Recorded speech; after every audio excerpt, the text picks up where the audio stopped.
Nation. We are absolutely thrilled to be here, a packed house at Mosaic Stadium. And trust me when I say, they are so excited for this team that has so much continuity. Let's get you down to the field for the pregame ceremony.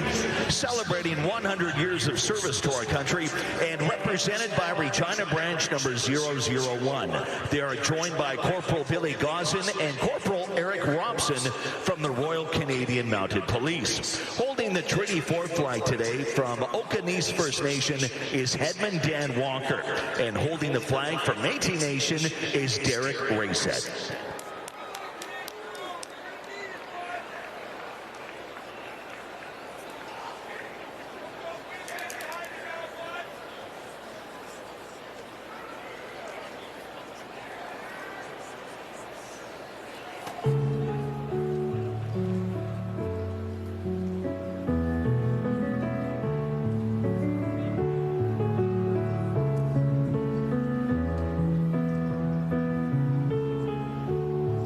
Fans with heavy hearts, the entire CFL community mourns the sudden and tragic passing of Chase Stiegel, son of TSN analyst and CFL legend Milt Stiegel. The Saskatchewan Roughriders extend our deepest sympathies to the Stiegel family and to all whose lives were touched by this remarkable young man.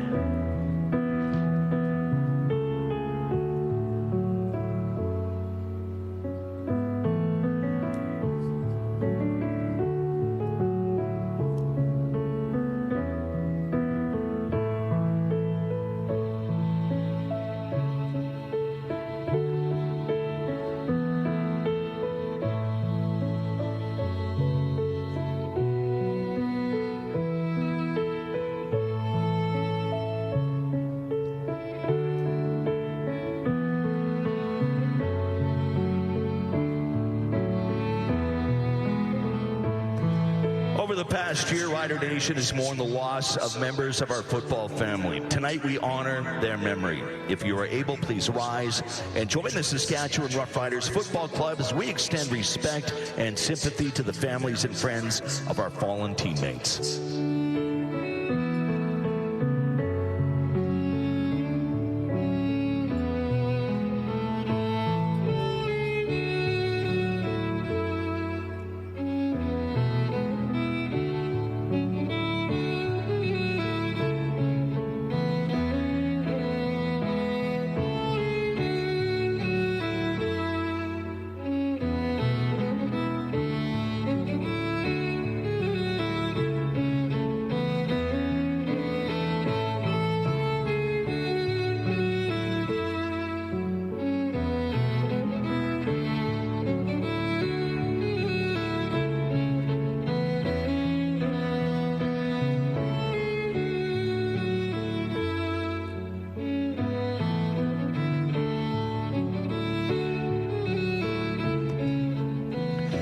Now, if you're able, please remain standing and remove your headwear as 620 CKRM presents today's anthem singer. From Dormy, Saskatchewan, Christy Ann Blondo. Please join Christy Ann in the singing of our national anthem. Oh, Canada, our home and native land, true patriot love in all of us command, car ton bras s'est porté l'épée, il s'est porté la croix, ton histoire est une épopée des plus brillants exploits. God keep our land glorious and free. Oh, Canada, we stand on guard over thee.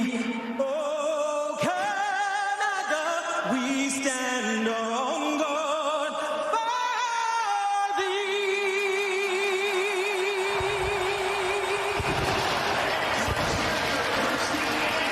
A perfect night for football on the prairies. It's been a party all day. Trevor Harris saying it's like Christmas. Kickoff from Saskatchewan is next. Danesuk of Winnipeg, Manitoba. This is your chance to win big thanks to Save on Foods. $1 million touchdown to win. If the kickoff is returned for a touchdown, you could win groceries for a year. If 2 kickoffs are returned for touchdowns in this game, you could also win $1 million. Good luck, Valerie. Let's send it upstairs to the guys calling it. It is Rod Smith and Glenn Suter.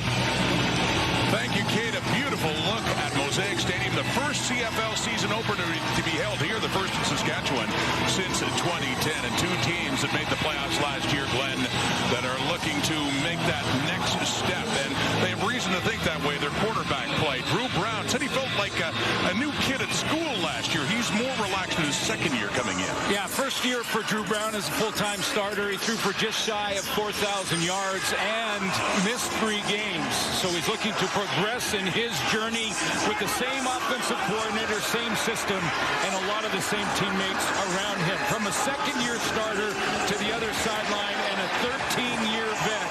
He's 39 years young, but Trevor Harris has thrown for over 4,000 yards 5 times in his career and over 100 starts. There's his head coach, Corey Mace, his second year as a head coach here in Saskatchewan. They took a great stride last year at 9-8-1. Went to the Western Final, lost to Winnipeg. Bob Dice, also a 9-8-1 record in his second full season last year as a head coach, and lost in the Eastern semifinal to the Toronto Argonauts. Lots of changes for these teams.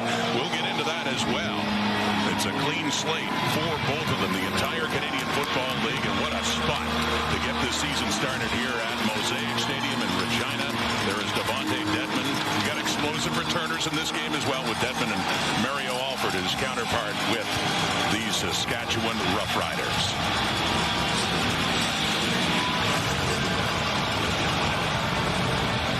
And the Ottawa REDBLACKS did not win the toss. Saskatchewan did. The Riders deferred. They'll take the ball to start the second half. So Ottawa wants the ball now, and it's Brett Lother. And looking there at one of the new REDBLACKS, Dan Adeboboye, back there for Ottawa, along with Devontae Dedmon. A new season is underway. CFL 2025 has begun, and Dedmon has it, taking it at his 10, across the 25, and he's met there and tackled. And a fired up green and white crew as Drew Brown heads in for the REDBLACKS. Pats popping right off the opening kickoff for the opening game of the season. There's Drew Brown, just shy of 4,000, as I mentioned. 19 touchdowns, 10 interceptions. Started 15 games for the REDBLACKS and led this offense to over 300 yards passing per game. That was just shy of first place in the league. The Hamilton Tiger Cats won that title, but Ottawa right behind them. Drew Brown, 8-6-1 as a starter. Of course, came over from Winnipeg, where he was a backup to Zach Collaros. His first year as REDBLACK starter was last year, and about to begin a new season. You see Eugene Lewis, one of the newcomers to that Ottawa offense. Explosive receiver.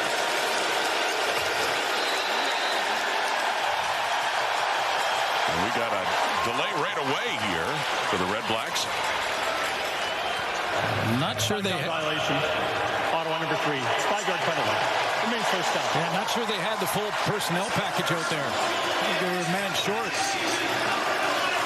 Things organized early. You see both teams will try and find some timing as quickly as possible, especially offensively. Just 2 preseason games, and the starters don't get much time in the preseason either.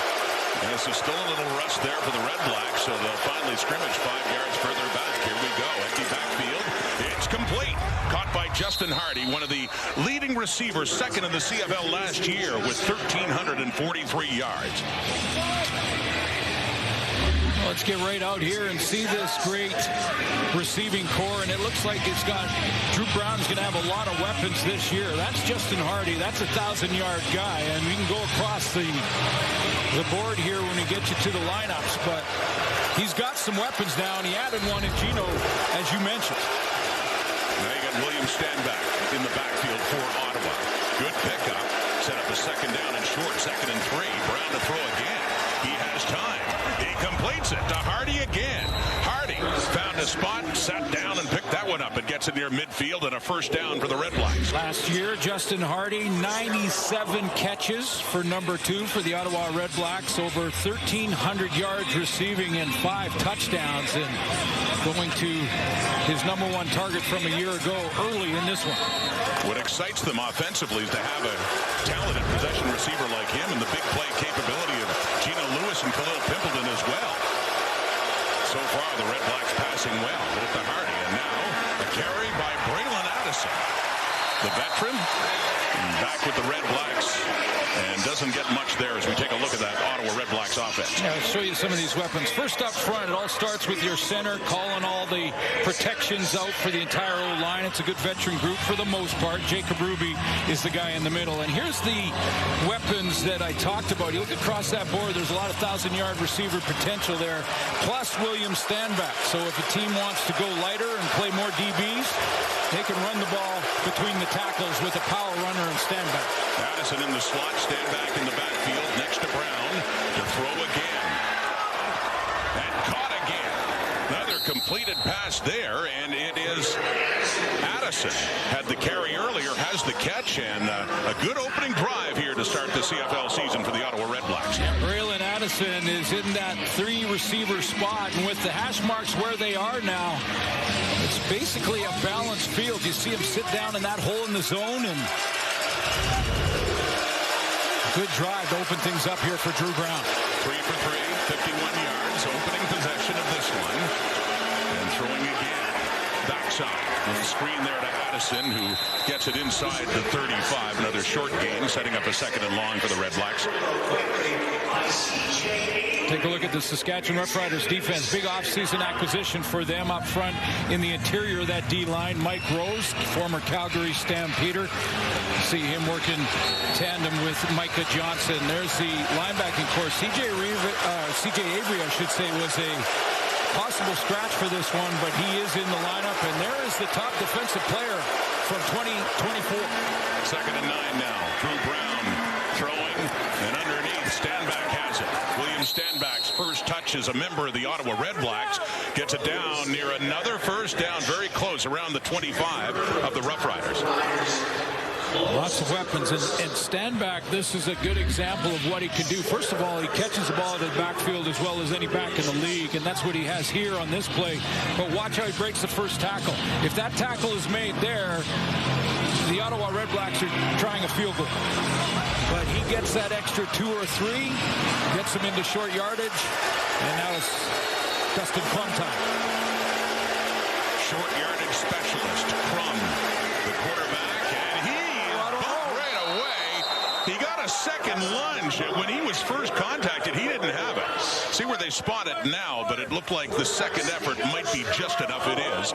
The sticks do move, and Ottawa has a first down. Oh, he just barely made this because it looked like he bobbled the snap a little bit and didn't get a good push off. See how he hesitates there? And now he's in the back of his own offensive lineman, like Jacob Ruby. Didn't have it initially, didn't have it there.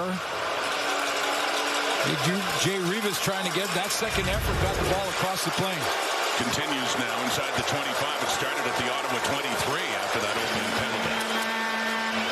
Swinging it off, and it is caught by Addison, the second catch of the evening, and he took a hit and forced out of bounds. Another 2nd and long coming up for the Ottawa offense. So Braylon Addison, when you think back to his days in Hamilton, 1,000-yard plus receiver. Justin Hardy already big time involved in this opening drive for the Red Blacks season. Another 1,000-yard potential. The upside ceiling of Dutch we haven't even got close to of Khalil Pimpleton. Yeah. Can outrun angles and is super quick, making people miss. And then, oh, by the way, who's that? How about this guy? Yeah. Gino Lewis out there added to the group. Still doesn't have a touch as a Red Black now. It's 2nd and 9 again. Ottawa. Brown caught. Speaking of Gino, the first catch for Eugene Lewis gets Ottawa close to the Ryder end zone. A 1st and goal is coming up. Gino Lewis Lewis, of course, is riding a nice touchdown streak of 8 straight games with a touchdown going back to last year. And he's on the doorstep here, does not cross the plane. Takes a hit, pays the price. First catch as an Ottawa Redblack for 87. He's got a nice little touchdown streak going from last year, and who knows, maybe he finds the end zone in this game to keep that streak going, but it's a 1st and goal right now for Brown and the Redblacks. Dustin Crum in and short yardage again on this 1st and goal play, and keeping it right side, and breaks the plane for the opening touchdown for the Ottawa Redblacks.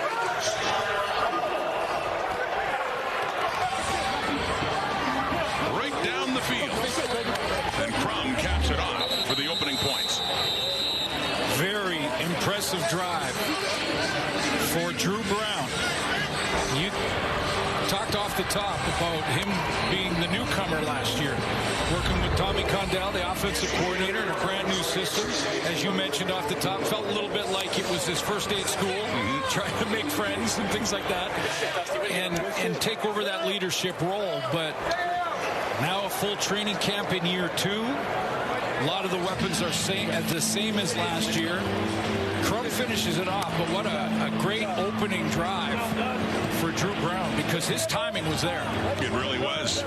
Looks sharp. Mid-season form, 11 plays, 82 yards, and 6:35. Remember, not the greatest start to the drive either. Before they got a play off, they took a time count penalty. 1st and 15 to start the drive. That is the left tackle, Dino Boyd, who's slow to head off now. But his timing was there, his recognition, read the defense well, found the holes, started out with Justin Hardy, spread it around a little bit as the drive went on, and finished with the major. That guy, not his first rushing touchdown in his first year. 2 years ago, he had 9. He had 7 more last year rushing TDs. And quarterback Dustin Crum called upon again in short yardage and gets it in. So Lewis Ward on now, the veteran in his 7th year at the University of Ottawa, to be put down by Rich Helione in the snap from Peter Adji. To see if they can make it a 7-point game. A game that's not even through the halfway point of the quarter, but a lot of time has passed before the Riders and Trevor Harris get the ball because of this long Ottawa drive. Crum is in. Redblacks on top. Sophomore starter Drew Brown in his first game of the season, on fire out of the gate. 7 for 7 for Brown, was throwing on time to the right spot, spread it around to all of his weapons. Got Braylon Addison going in the drive, started with Justin Hardy. There's Gino Lewis, the newcomer to a dynamic group. Crum finishes it off, but an impressive opening drive for the Redblacks. So yeah, 7 for 7, 84 yards. Rich Helione kicking off for Ottawa. That one takes a bounce and goes to Mario Alford. He's at his 20. Alford across the 30, across the 40, across the 45, up near the 50 with a late flag coming out as he is tackled there. So Trevor Harris, 13th season and 3rd with the green and white. Looking forward to his first opportunity to run that Rider offense coming up.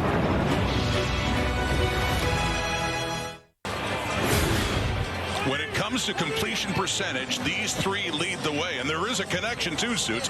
Cody Fajardo at 71%, then Trevor Harris, once an understudy to Ricky Ray. Well, tremendously accurate. Trevor Harris, one of the most accurate passers in league history. In fact, 2nd all-time to Dave Dickinson. Healthy again.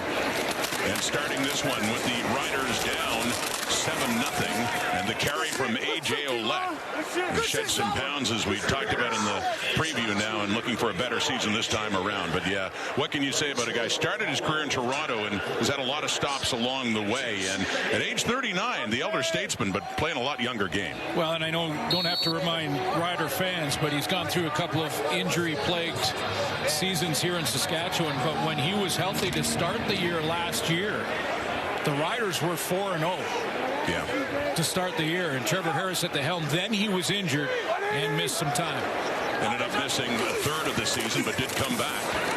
And loaded up deep. Takes takes that shot down inside the 10. Kean Schaefer-Baker is well covered too in the pass off target.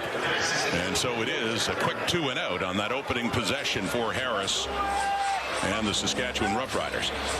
Taking a shot, not wrong early to take a shot down the field. I used to think that if quarterback is coming out of the gate trying to go deep, that you might have to back up a little bit, but against the Ottawa opening drive, a 2 and out. Long field goal attempt here for Brett Lowther. This will be a 53-yard attempt for Brett Lowther, the veteran out of Truro, Nova Scotia. Joe Couch to put it down, but no. And that got botched and tossed back, and it's still an active play.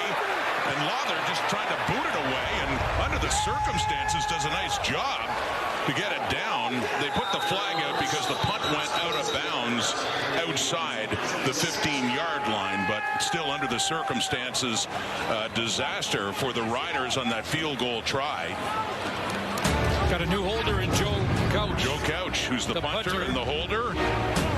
Nope, that's just couldn't get it down the right way, so no points on the board for the Riders. Red-black football in a 7-0 lead.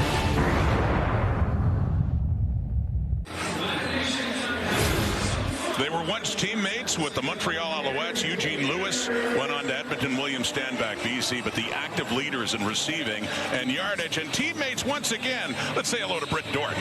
Well, Standback signed with the Red Blacks in January. Lewis, about a month later, he immediately called Standback and said, "It's real. We're doing it." I asked about their friendship.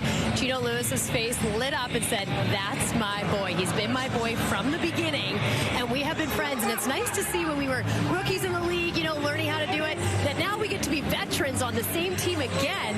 And he said, teach these rookies what it means to be a pro in this league. And when I talked to Drew Brown about having these two veterans on his squad this year, he said it's nice to know that you have two guys that when you give them the ball, they're going to do the right thing with it. Well, Alouettes fans certainly remember what that duo could do, the Montreal offense, and now Ottawa fans. Eugene Lewis with one catch so far in this game, and it's been mostly Ottawa's offense after a long drive for a touchdown. They have it again, but going nowhere is Standback.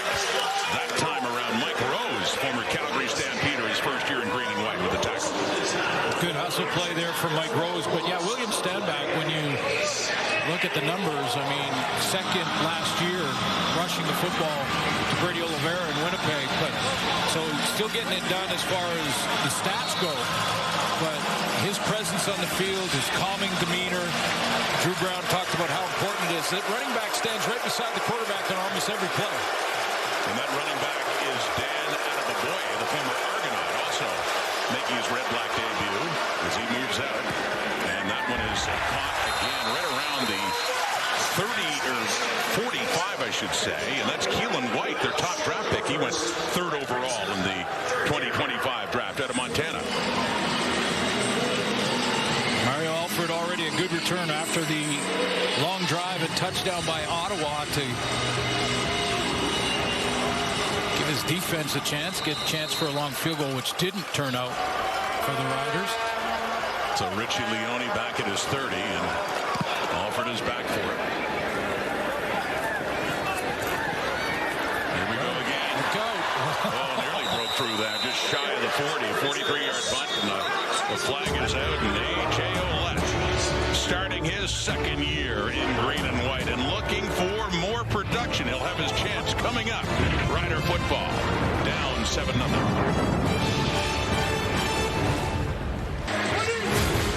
2 years ago, A.J. Ouellette was a 1,000-yard rusher. Last year, his first with the Riders, he was limited to 8 games because of a hip injury, and you can see it in the numbers.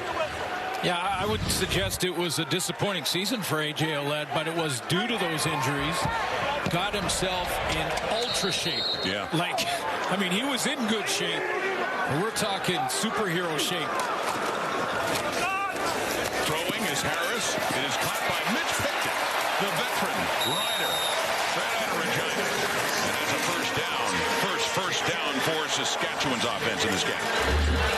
Picton just been getting better every year in, year out, improves, gets more opportunities as the years have gone on. It's his 7th season, all with the Saskatchewan Roughriders under the University of Regina, and very important receiver for them this season. Mitch Picton, drafted in 2017 by his hometown team, has that catch up to the 25 and a 1st and 10 for Harris. Faking the handoff to Ouellette, throwing it off to his right to a wide open receiver. Sam Emilus with a breakout season, and the ball gets peeled out. Adrian Fry with it in his hands, and a fumble, a turnover here. Wait for some discussion on this. Was Emilus down? Let's take a look. Twisting, turning. No, it's out. It's out before he's down by contact, and he's still fighting for yards as he went down. The officials have ruled before that the ball carrier's forward progress is stopped even if you don't hear a whistle. However, I'm not sure you can make that argument if you're the Riders with that play. It was Sam Emilus fighting for yards, pushing forward, trying to get that extra yard, and it's ripped out of there before. He's certainly not down by contact. No. And that was good work by Adrian Fry, the new corner, getting the start for the REDBLACKS. And yeah, the turnover, there is no argument. Saskatchewan's defense is out. The ball is at the Rider 44. So far for Saskatchewan, they've had a botched field goal try, and now this fumble in their own zone. So a chance for the REDBLACKS to increase their 7-point lead.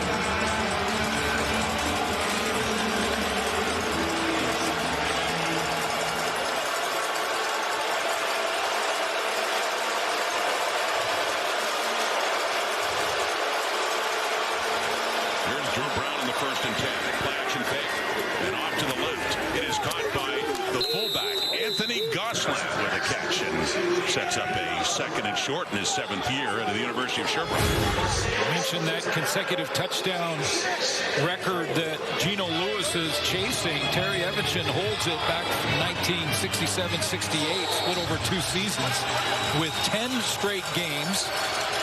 Gino Lewis at 8. And Sean Millington from the BC Lions days. Maybe this drive. Maybe. Pump fake.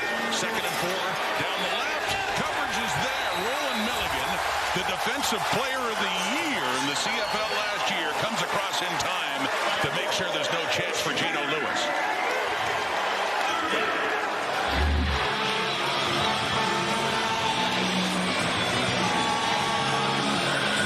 Gino Lewis just trying to gauge. He didn't come off the line full speed as he was trying to find where the hole would be, but just a great reaction by Roland Milligan, and what a season Zero had back there. I mean, he was all over. Led the league in interceptions, defensive player, but it was special teams as well where he was dominant. Here's a 45-yard try for Lewis Ward, and he misses it. He pushes it right, so Mario Alford's going to bring it out to the 10. And you get another big return going. He has something going. Ward can't touch him. And Richie Leone, the holder in that play, escorts him out of bounds. But another big return for Mario Alford to see the Riders unscathed after the turnover. Well, that's 2 big returns already in this game for Mario Alford. And it doesn't have to be a return for a touchdown to be real important. It just gives your offense a chance. It brings your team back emotionally. That was a turnover. Could have turned into points. That was a missed field goal, and away he goes. Good field position for Trevor Harris, and as you mentioned, no points scored by Ottawa with plus field position. So a good break for the Riders there. Still down just 7, up across their 45. Right about the point that Lewis Ward had tried that field goal. Trevor Harris right back on. Handing off Ouellette. Left side. Finds the edge and a whole lot of yardage. Still runs like a truck, just with a lighter payload right now. Yeah, that's a good way to say it, because he does have a lighter payload, and this is an example of why he did it. You see that jump cut where he bounced outside? That's quick feet. Got him outside on the edge, and he picks up a first down, get this offense rolling.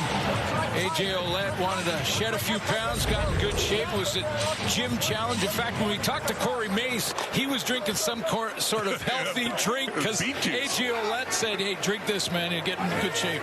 From Thor to Thor Light, and that first down across midfield. Taking to him, Harris buying himself some time, and he has a receiver. It's Picton again.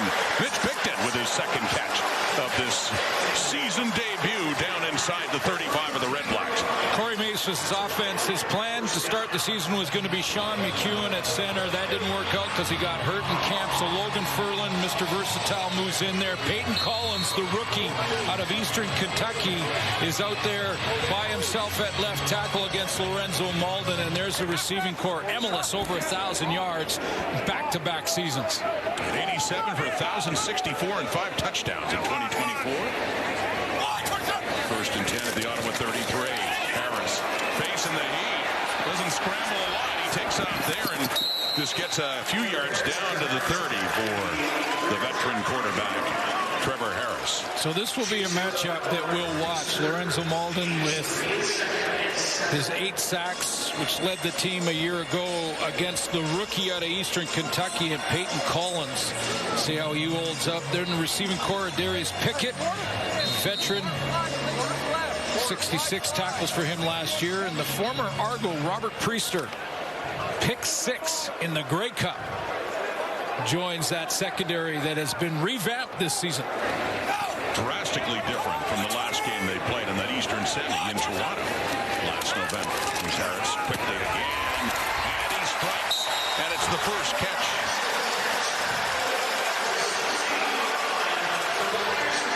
For Dante Myers, wearing number 88 for Saskatchewan, with the catch. Here's the recognition from Trevor Harris. He recognizes that inside cut and leverage that Myers has. Leads him not only into the middle, but leads him so he can protect himself down low. Get that first down. His CFL debut was a year ago in Ottawa against the Red Blacks, and he had a great game. They set up a draw. He finds some room, tries to pull his way for a little bit more for A.J. Ouellette. And Javon Santos-Knox in on the tackle there for the Red Blacks. I think A.J. Ouellette maybe have to take a couple of plays to regroup. That was pretty good contact at the end of this draw play. Little draw play underneath to A.J. Ouellette. Big contact right there. That was Javon Santos-Knox, the middle linebacker, coming in. So a second down now. And this will be the last play of the first quarter. The Red Blacks started quickly, drove down for a touchdown, and now the Riders trying to answer back. Late in this quarter, Harris, end zone. No, his receiver falls. It just drops shy of Emelis, and a late flag does come out. And that's back in the Rider backfield.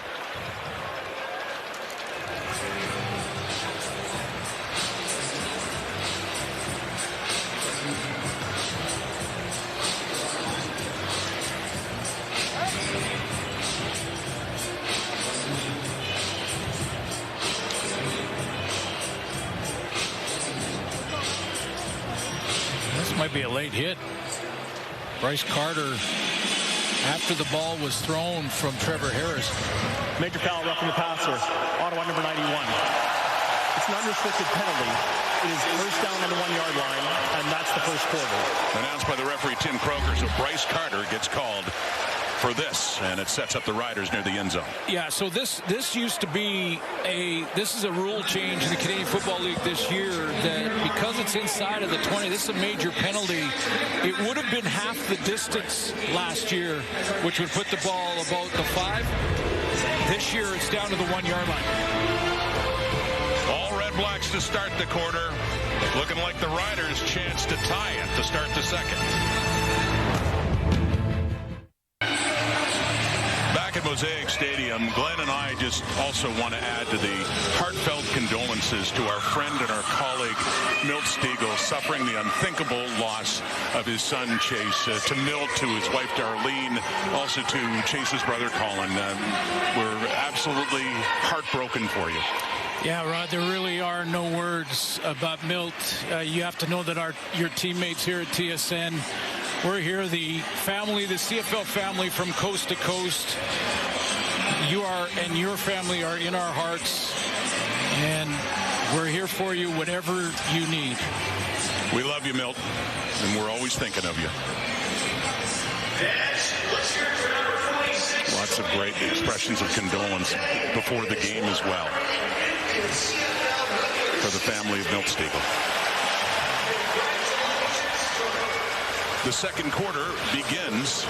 Bob Dice's Red Blacks still lead this game for the moment, but it's a first and goal after a penalty for the Riders right down at the 1. And it's Tommy Stevens, former Stampeder, short yardage expert in. See if he can tie this game, and he does. Pending the convert, of course. Still 1 point away, but the first touchdown of the season for the Saskatchewan Roughriders, scored by one of the newcomers, quarterback Tommy Stevens. Well, they did some work in the offseason, the Riders, to create a different look in the backup, in the quarterback room in general, but with regards to the backups, their short yardage player in Tommy Stevens, who we know how good he is at that job, and was for the Calgary Stampeders for a couple of years, and of course Jake Mayer, who is the backup quarterback to Trevor Harris.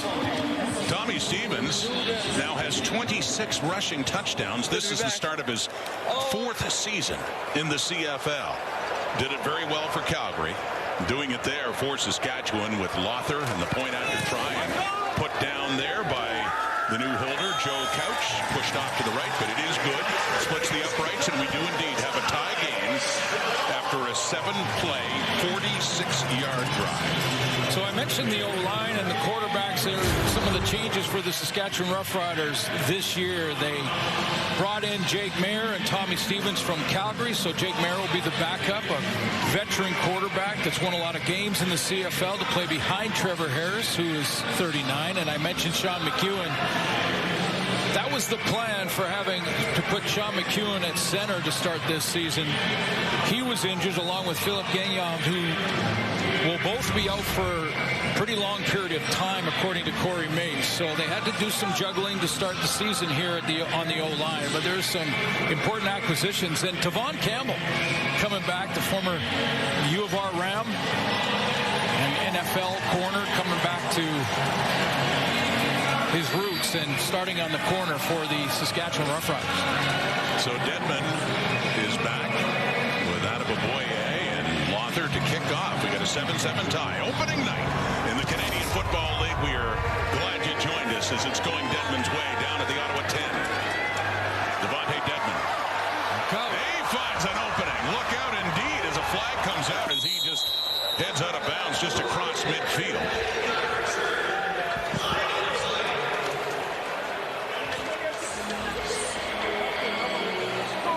During their turn, holding Ottawa number 99. 10-yard penalty, first down Ottawa. Gino Lewis, big plays. We saw it so many times with the Alouettes. We saw it with Edmonton as well. Superstar indeed. Yes, sir.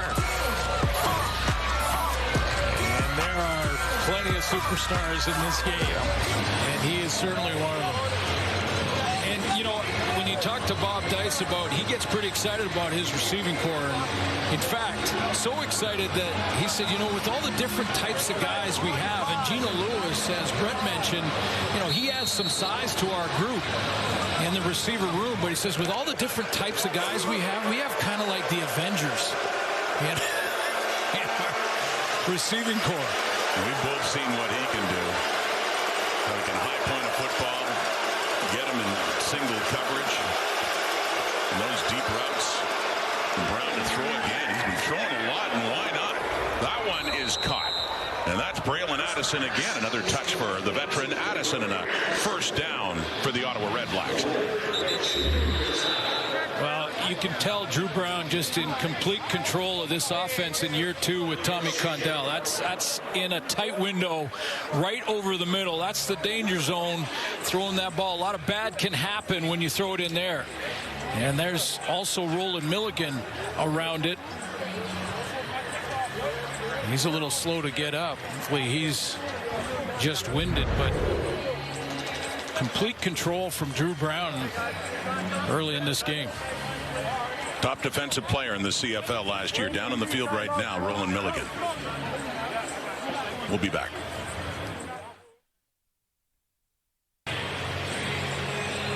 Don't miss all episodes of the Emmy Award-winning hit critics call breathtaking and a masterpiece. The Last of Us, an HBO original series. Stream all episodes now, only on Crave. Proudly Canadian. Back at Mosaic and Regina, and applause now for Roland Milligan, their defensive star. But it's such a terrific year. Last year, after being injured and has walked off the field, here's a look at what he did. Yeah, it was a dream season. I mean, for a DB to finish first in interceptions, pass knockdowns, to be in the top 10 there. His special teams tackles, he was third, but there was a tie at first. He was actually in second in the numbers. And how dominant he was. Good to see him walking off. So Milligan out of the game for now. Walks off. Brown throw nearly intercepted. The safety, Nelson Macombo, just jumped it in perfectly. His timing was there, and it is knocked down incomplete. Nearly a peck. Intended target right here, and it's going to be a bender into the middle. And Drew Brown has got away with this a couple times. You saw the tight window he threw there when Roland Millen got hurt. That time, Macombo jumped it. Really could have had the interception here. He had it in both hands, but intended target was Justin Hardy. You cut underneath that. That's the safety's job. Flow to the football when you see it thrown. Second down.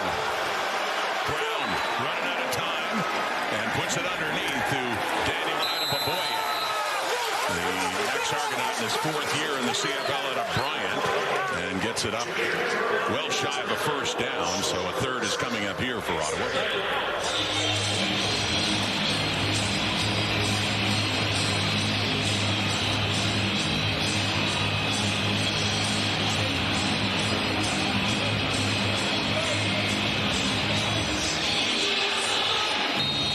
Back. Been an early star for the Riders. Had the big return to help shorten the field for their touchdown drive, and back to punt it.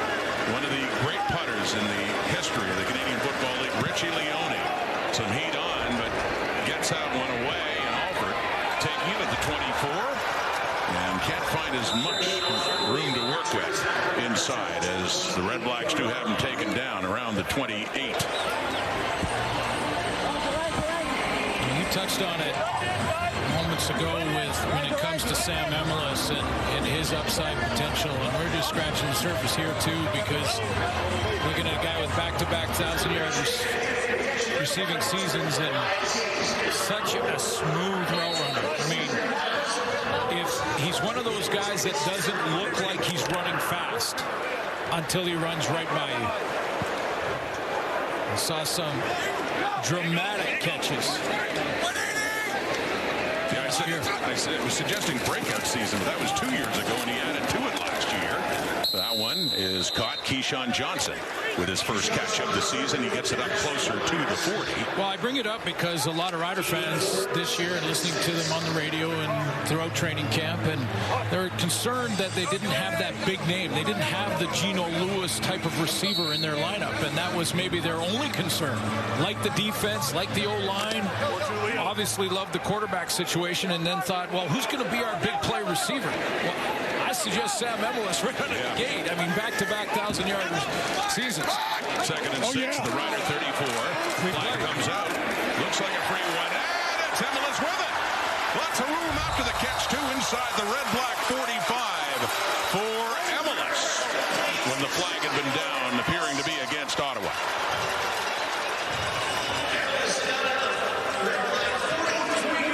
Offside. Ottawa number 91. Penalties declined. Resulting plays the first down.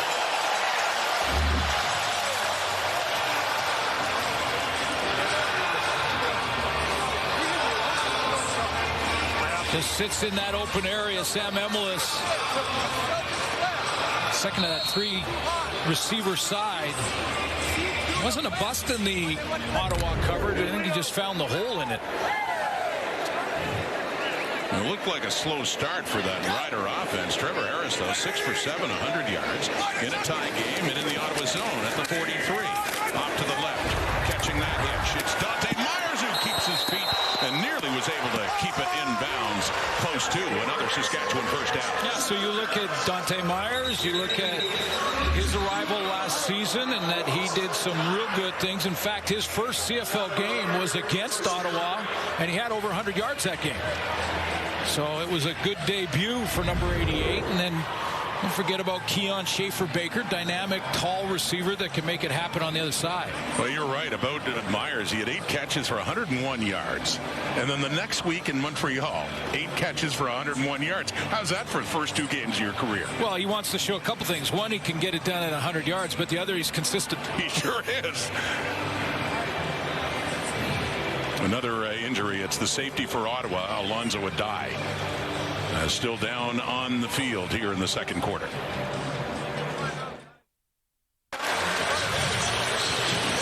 Trevor Harris turned 39 last Saturday and feels great about this season ahead, and there's a good reason why. Let's send it back to Brett. Well, he told us that he actually hasn't had 2 consecutive seasons with the same offensive coordinator since 2017-2018. So his relationship with Mark Mueller this season, he said, is a luxury. All about that continuity he's having with him. But he also told me when it comes to that rollover, you have to ask yourself, is there juice left to squeeze? And he says, I feel like we're just beginning to squeeze the orange in this group. Referencing his receivers, because, guys, he has played with every single one of the receivers in this lineup tonight already last season, and if not 2 seasons ago. And Brett, you were talking about it. Been a while since he's seen such continuity as he hands off to Thomas Bertrand-Houdon. Another Rider running back getting down to the 25, and it ends up in the hands of Johnson for a few more yards. But yeah, you have to go back to 17 and 18 when he was with the Ottawa REDBLACKS, and he had his best year in touchdown passes one year, and he was over 5,000 yards in 2018 when they went to the Grey Cup. Well, when he had that continuity in Ottawa in 2018, he threw for over 5,000 yards. I mean, this is how important that continuity is, especially on the offensive side of the ball. I think at times you can get away with it on defense, because on defense it's like wherever the ball goes, 12 guys just go there. But on offense, it's about timing and depths, and you all have to be very coordinated. Extra yardage there by Johnson got them a first down, and it's back to Bertrand-Houdon, the big back, who turns around and backs his way up for a few more yards. And 3rd year at a Delaware State, Thomas Bertrand-Houdon. But, you know, it was interesting, our conversation with Trevor Harris. And I asked him about the offseason, and every year you prioritize something else in your training. And I said, what did you prioritize? What is usually players will say a weakness, one of the weaknesses that I want to work on, keep working on. He said, you know, everyone says that. I'm working on my strengths. In order to be an elite player, you have to keep getting better at even at the things that you do well. And that's what he worked on in the offseason. It's 2nd and 3. Bertrand-Houdon in for the injured A.J. Ouellette. He's got it again. 3rd straight touch down inside the 10. Another first down. Yeah, Ouellette on a draw play. Innocent enough looking back late in the first quarter in their touchdown drive.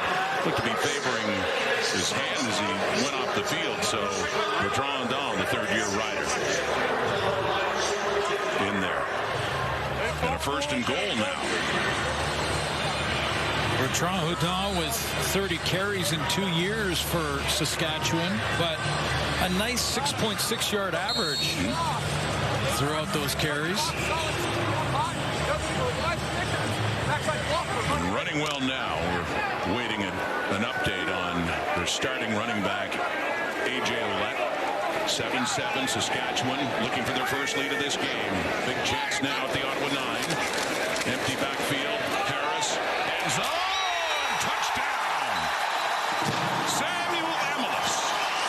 His dad's to what he did last year and the year before in the end zone again.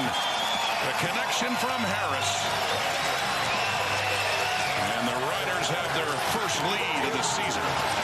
Talked about Trevor Harris's completion percentage and his accuracy, how accurate he is all time. 2nd to Dave Dickinson in that category all time, and he shows his accuracy there. There were 2 defenders between him and his intended target in Sam Emilus, and he threaded that needle, put it right over top with great touch, right in the 19's hands, his first touchdown of the campaign. And his 39-year-old quarterback's not looking too shabby right now. 8 for 9 for 120 in that touchdown toss. Harris to Emilus and a 7-play 80-yard drive in just over 4 minutes. So it was a great start for the Red Blacks, but momentum has swung to the home side with the point after try once again from Lothar.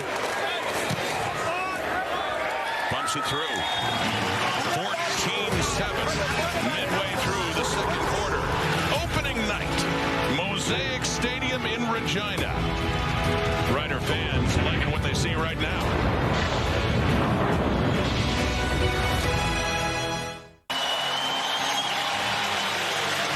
Trevor Harris there with Jake Mayer, and looking over what went right for Saskatchewan in that last drive, leading to the touchdown to Samuel Emilus. Well, let's show you how Emilus gets open here, right to the back of the end zone on a nice little post pattern. But this is where I'm talking about the accuracy from Trevor Harris. As he drops this in, there's some safety help underneath. Pretty good coverage there at the back of the end zone. But Harris puts it right where he has to.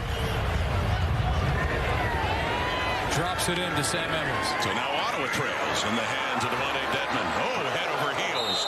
He's tripped up there and goes down right just around the red-black 40. So back for Drew Brown, who's 11 of 13 for 121 yards. A lot has gone right for the Red Blacks, especially on that opening drive, but cooling off a little bit now.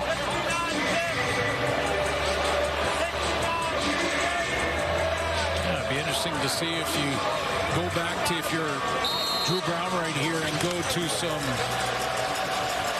run game on first down, getting more manageable second down situations with William Stanback.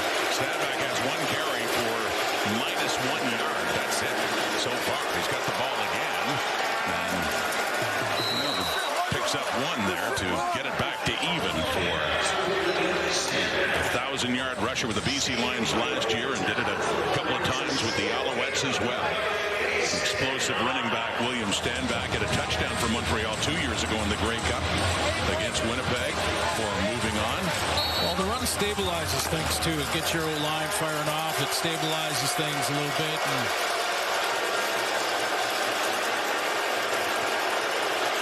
gets it up across the 40 to 2nd and 9 after that 1-yard pickup. Brown to pass off to the right. It is caught. And it is Keelan White, the rookie. A first down Ottawa, and up near midfield for the product of Montana. He's from North Vancouver, and a great pickup in the draft. 3rd overall for the Red Blacks.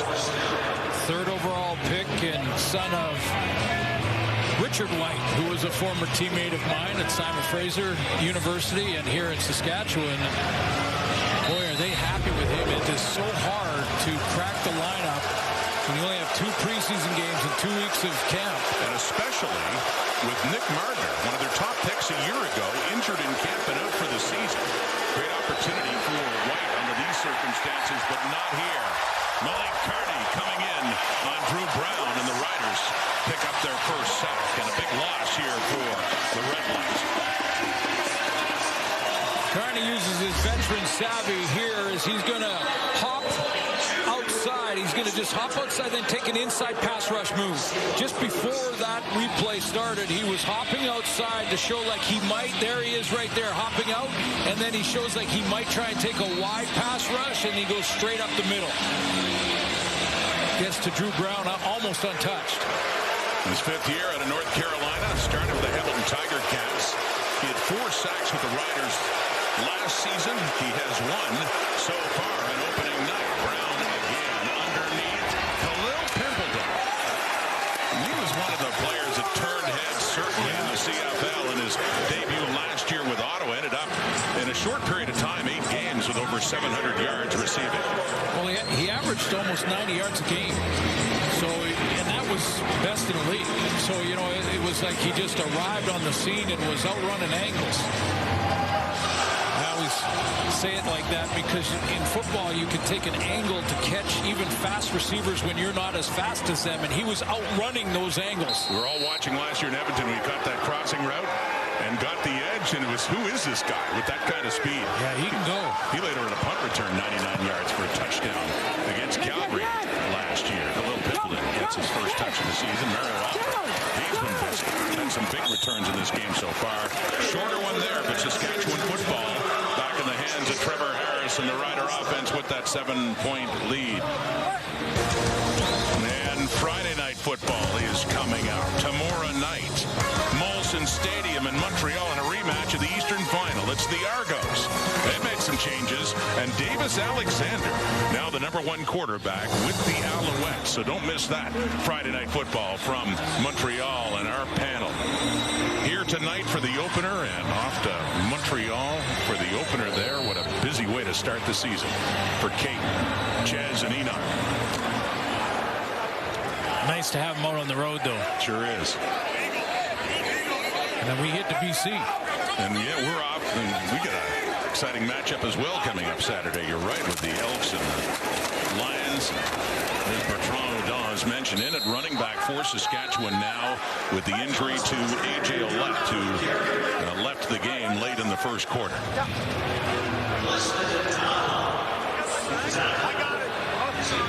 So two key players for Saskatchewan in the locker room right now, or at least injured right now. That's one, A.J. Ouellette on offense, and Roland Milligan, who didn't go back in that last series on defense for Saskatchewan. Corey May's going to have to do some juggling here. It was Kerfella Exime who was in the spot of Milligan. It's a 2nd and 5 now, though, after Bertrand Hudon suddenly busy. Remaining in that Rider backfield now for Trevor Harris, who will throw. And he'll throw it deep. Coverage there. C.J. Colden, who's in his 2nd year, but his first year as a starter, gets the interception. His first in the CFL. A guy that was cut by Saskatchewan a year ago and played his one and only CFL game against the Riders with the Red Blacks last year. The blitz off the edge, and Trevor Harris thought to try and beat the blitz. He would throw the deep ball. The problem was he was throwing into the teeth of the blitz, coming right here. And when that is a free pass rusher named Lorenzo Malden, it's hard to throw into the blitz when it's him. And you can see it's underthrown. C.J. Colden comes up with the interception. He got one game last year in the CFL with the Red Blacks against the Riders. He went to college in Oklahoma before that, had several seasons at Wyoming. He's got himself a CFL pick. And it's Ottawa ball through Brown again. Tries to escape the pocket. And Lake Corte Moore and Caleb Sanders are in there to make sure that there's nowhere for Brown to go.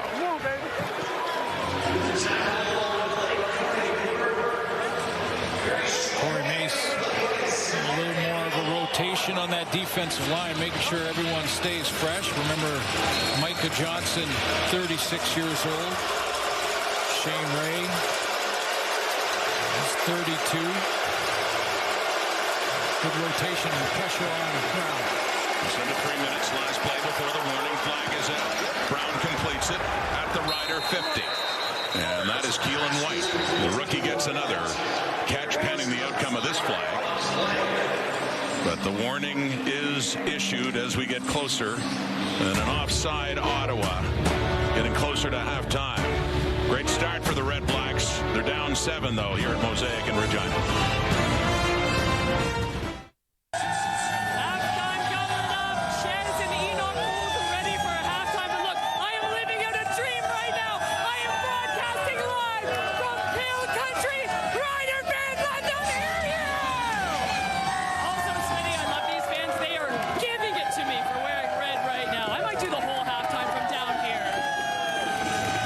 You're very brave, Kate Burness, but they seem to be okay in Pill Country. When do we get to go there? By the way, when do we get the pierogies? Are they all gone? Yeah, what's up with that? Really good. Red Black football, down by 7. Late first half, rolling out is Brown. Coming back to the football is Addison, but no, DeMarcus Fields is right there with him, stride for stride. It's incomplete, and they'll be punting away. But yeah, how about that? She wears red. She ventures into Pill Country and. I'm wondering if there's any beverages going around down there. Down in Pill Country? None at all.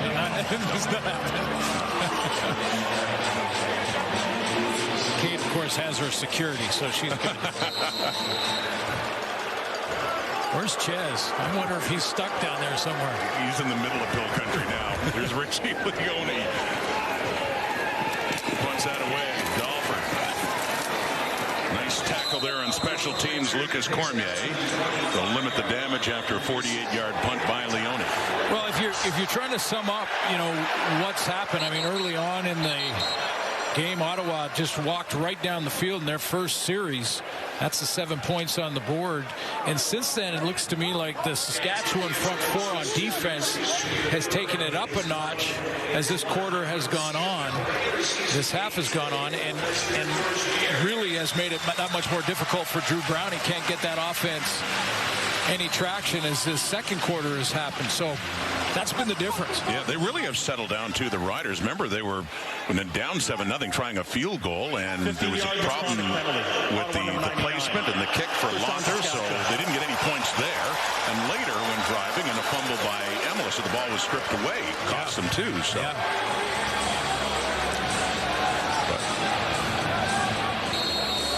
So an unnecessary roughness penalty is called against the REDBLACKS. So that moves Saskatchewan up. They have the ball at their own 40. Still lots of time, too. 2:23 in the clock until halftime in this season opener. Thomas Bertrand-Houdan, the busy man now with the injury to A.J. Olette, gets it up to the 45.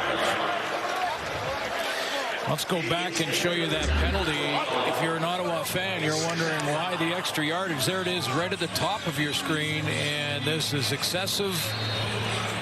And player can get injured there, and that's a major penalty.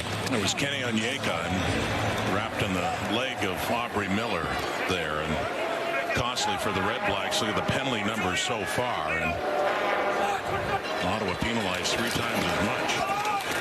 Out of the hand of Harris, into the hands of Emilus, who has a touchdown in this game, and another catch. Yeah, tough. It's tough defensively in this scenario because the half is rolling down, so you don't want to give up the big play behind you on a deep ball, and you want to play zone, have everything in front of you. But the way Trevor can be so efficient, Trevor Harris, lots of time to move it all the way down the field with these type of throws, 10-yarders. Talking about his completion percentage all time, and 9 for 11 so far in this first half. Throwing again, completing again, Emilus again, and he's not done yet. Still moving inside the 40, 35, down to the 30, and they're at the very least in field goal range, and looking for more with 1.5 minutes on the clock still. See what I mean about this smooth route runner? First of all, he's, over the last couple of years, he's understood the zone looks, and now he knows where those weaknesses are. This time he just cut under the zone droppers, but look how smooth he is running. He can get to the outside, and it feels like you can make the tackle that he's right there, and then he just accelerates past you. We're not even at halftime. Emilus has 5 catches for 97 yards and a touchdown. Not too shabby on this season debut from the Ottawa 29. Quickly, Emilus again. Why not? Puts him over 100 for this first half alone, and down to the Ottawa 20.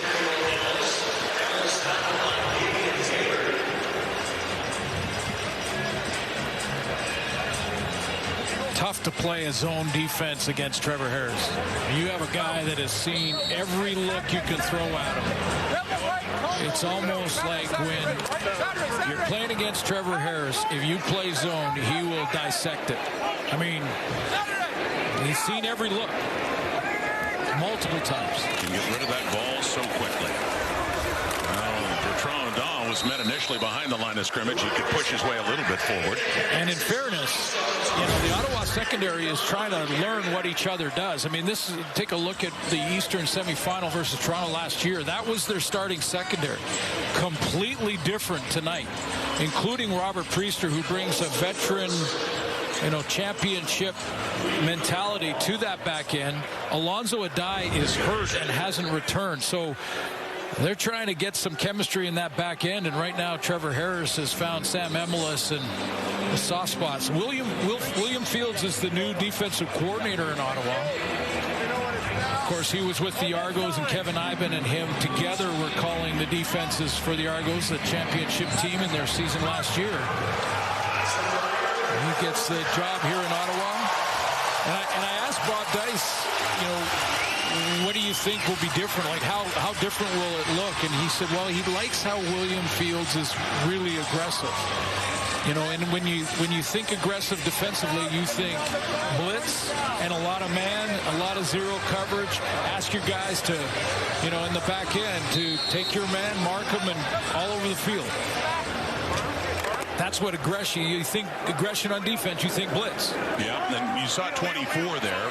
Charlie Ringland for Ottawa, who's the safety with the injury to Alonzo Adai.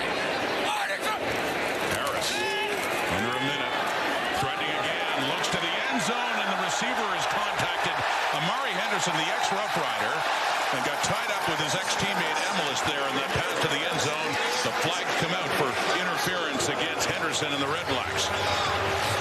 I wonder if this will be accidental pass interference or is it full pass interference. I think Amari Henderson was looking to play the ball too, and Bob Dice wants to get his opinion in there at the very least. I think that's what Henderson is arguing.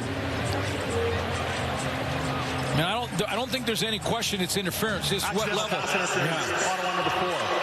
Penalties half the distance to goal and an automatic first down. No, you're right. That's exactly the call from the referee, Tim Croker. Accidental pass interference. Yeah, so there's Emelis.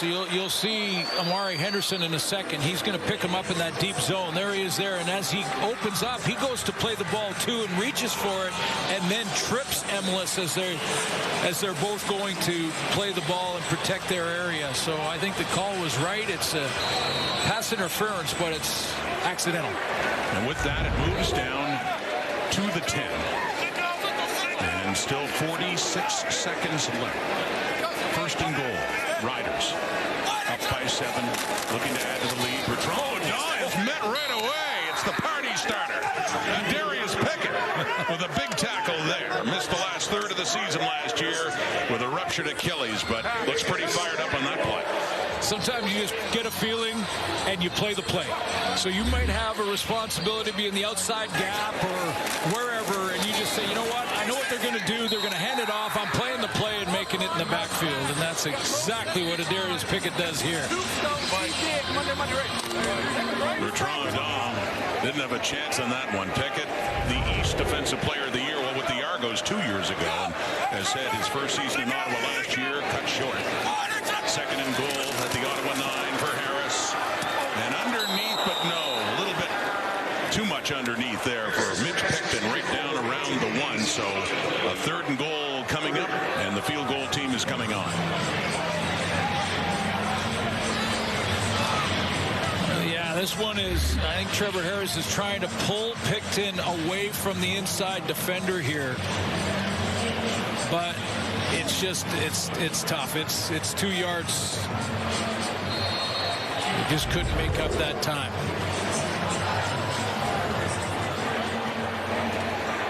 So Brett Lother, who couldn't get his first field goal away, try to get his first field goal now with the new holder Joe Couch, and no problem at all. Short distance, 3 more points on the board for the home side. And 17 seconds left in the half. It is 17-7 Saskatchewan. Yeah, so Bob Dice at halftime's got to go in and try and get his offense back on track. And working with Tommy Condell, his offensive coordinator, and Drew Brown. Well, I mean, if you look at those numbers, I mean, very good numbers for Brown, but there's some things they can certainly hang their hat on here. That opening drive, 11 plays for the touchdown. Defense forcing a couple of turnovers. They had the pick. They had the strip earlier on Emelis. So, but yeah, the momentum just gradually swung after Ottawa looked so impressive on that opening drive. That Sask D line has turned it up in this second quarter. Drew Brown started 9 for 9. Shane Ray is coming in, and that one is caught by Adebaboye, and that's out. See there, though, how Drew Brown had to throw that one? Falling away from the throw, and he did it because Ray was right in his kitchen. And this is a little thing. He completes it. He gets it out in the flat, but he's got a guy right in his face, and that's been the difference. That first drive, he was sitting back in that pocket and looked real comfortable. Shane Ray back in the CFL. He was with the Argos in 21 and 22, won a Grey Cup with Toronto. Corey Mace was there then, and now back in the league. That is caught. Braylon Addison. Another catch there for Addison. And very little time left, just 8 seconds to go, but another first down. Addison with his 5th catch for 50 yards. So Drew Brown doesn't need a lot here. He just needs, what, about 8 to 10. And getting a chance for a field goal try before the half. Looking for a hurry. A quick pass here. It is caught by Hardy, but they run out of time. 0's on the clock. And it does not look like they're going to get a chance. Yeah, the flag comes out to signal that it is. Now, Bob Dice out to discuss this, but it looks like, yeah, they're denied a chance to get more points on the board, and that was the last play of the first half. Well, let's take a look. The clock will be burned into your screen. Let's take a look. It's up in that right corner. It's a deep route, so it takes some time, and then Hardy takes a couple steps after. If he catches it and goes down, well, even if he surrenders, it takes a 1 or 2 step. So the call was correct. So the half ends that way. And Saskatchewan, the big first half for Samuel Emelis. Got the touchdown catch, one of them anyway. Tommy Stevens had the other in short yardage. And Emelis now is standing by with Britt. Sam, over 100 yards of offense, including a touchdown from yourself in the first half. Just how exciting is it for you to be back out here and contributing to your team? Yeah, obviously being back, feel good, you know. That fumble I had kind of pissed me off a little bit, so it was kind of a wake-up call for me in the offense. Well, you guys did shift the momentum quickly after things weren't going your way. How do you continue that in the second half? We just got to keep applying pressure, you know. We know it's a great team. We just got to keep going with our game plan and everything will go well. Thanks so much, Sam. Thank you.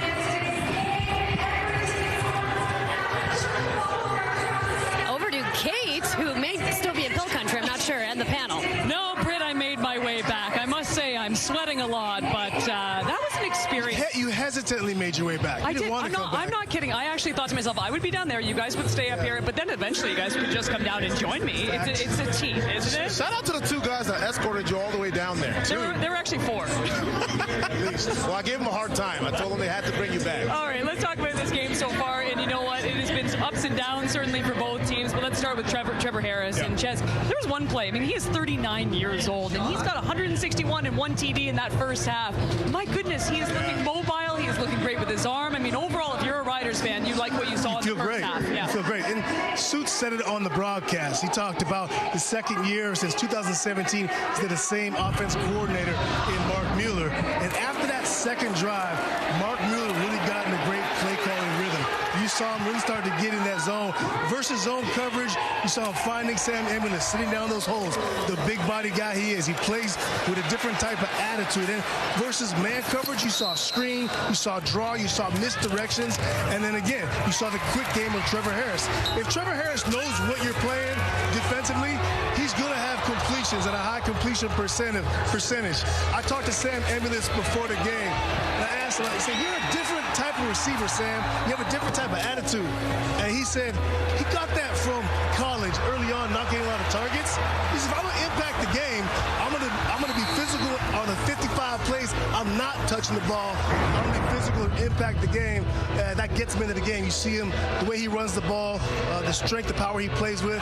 This team has a guy. If they don't think they have a number 1 or folks don't know, Sam Emelis is the number 1. I mean, he's absolutely number 1. He is performing exactly how you would want him to do it this game so far.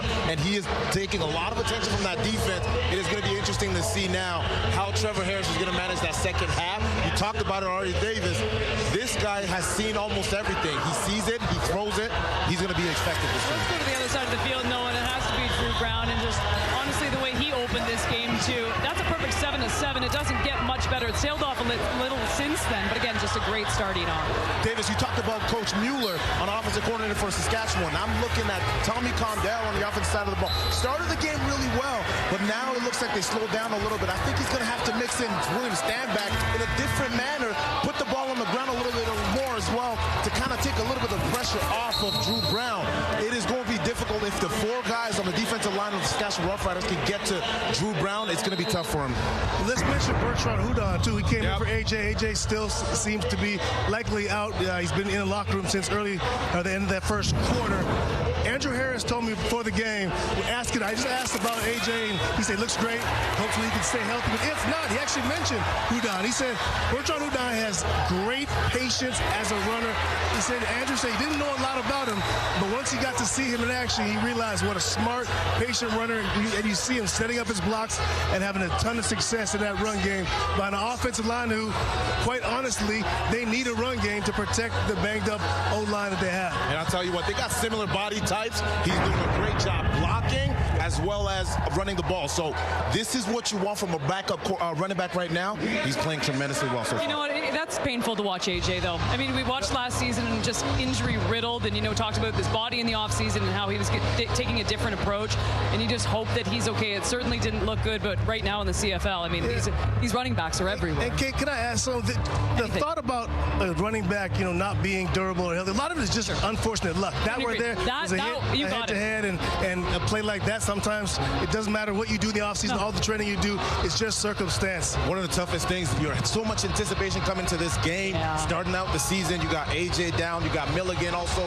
questionable so far. The Riders are going to have to get deep in their roster, but they're looking like they're handling it well so far. It's just so brutal, though. We said before this show even started, the key to success in the CFL really comes down to health. So just a tough start in some regards for the Riders, but obviously they are pleased overall. They're up 17-7. And by the way, Braden King just rocking out. He's a rising country star, and all those people that were with me in Pill Country, they're now up watching him.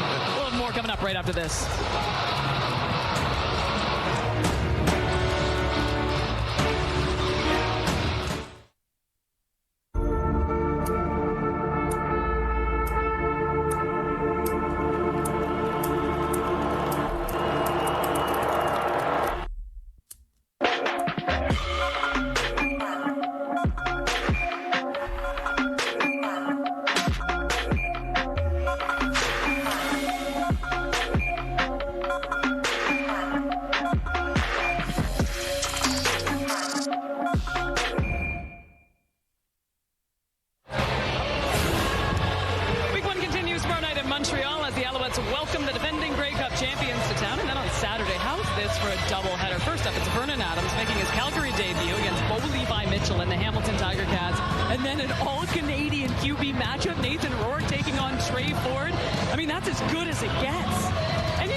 Jersey.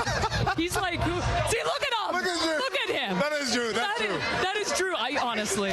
Wrong jersey, though, Drew. All right, you know what? We had to ask one question. This is very exciting. But, I just took a look at that schedule, and my goodness, it doesn't get much better, does it? Listen, so many explosive games. I'm excited to see. But I'm going to be looking for Hamilton going to Calgary. You're looking at a guy like Bo Levi Mitchell. He still has a chip on his shoulder. Guys like that don't forget where they came from. He's going to want to prove a lot. Yeah, absolutely. By the way, I don't think that you should have thrown to Enoch first. Enoch blew up our parlay. Schaefer Baker. Oh, my God. Way to go, Enoch. You had one job. You had one job tonight. Control injuries, guys. He should have took his time. I'm going to go to Saturday's matchup. You said it, KB. Two Canadian quarterbacks. Trey Ford and Edmonton, and of course Nathan Rourke, going against each other for the first time in the game. That's something we really want to see. It's not just about the quarterbacks. Edmonton, this is a new era of football in Edmonton. So it's about Trey, but it's also about that new era of Elks football. We're going to see what they're all about. And they're going to get tested because all the word out of BC is this is Nathan being there the whole offseason. I think we're going to see a different Nathan Rourke in that game as well. Listen, Calgary, I talked to some of the guys over there, Flo or Imalade. Yeah. You was telling me last night, Davis, they are excited for this season. Everybody's counting them out, but he's saying they had a great camp, and you got to just keep an eye on them.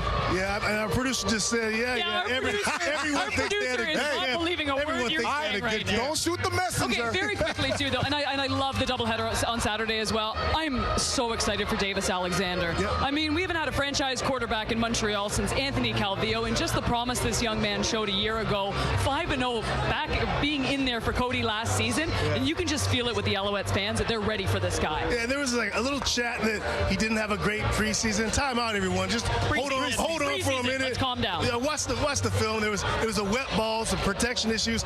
I have zero worries about Davis Alexander. They wouldn't have moved on from a Grey Cup champ if they weren't confident in their quarterback. You know what I'm excited to see about Davis Alexander? One, he had time to prepare for this position this time. This is his moment, but I hope that the mindset has switched. It's a different story when you're a backup quarterback entering in. Now you're a starter. Your value completely increases. Pressure. There's some hits that you don't want to take because you are the starting quarterback. I want to see that. Yeah, we didn't even get into the Toronto Argonauts. You know why? That's because these guys took up all the time, and rightly so. They were all making their national TV debut tonight, and then, you know what? I'm sorry, doppelganger Drew Brown. You guys are good, right? We're good.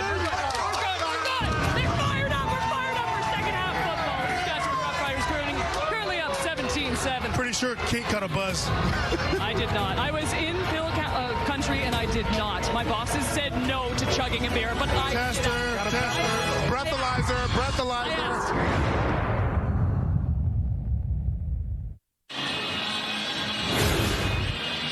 Opening night of the CFL at the half. Saskatchewan leads the Ottawa REDBLACKS 17-7. Sid. Great start by Ottawa. Drew Brown went 7 for 7 in the opening drive, the first 7 points of the game, but a good second quarter by Trevor Harris in the Saskatchewan offense. One of the new REDBLACKS, Gino Lewis, with 1 catch for 22 yards. Here he is now with Brett.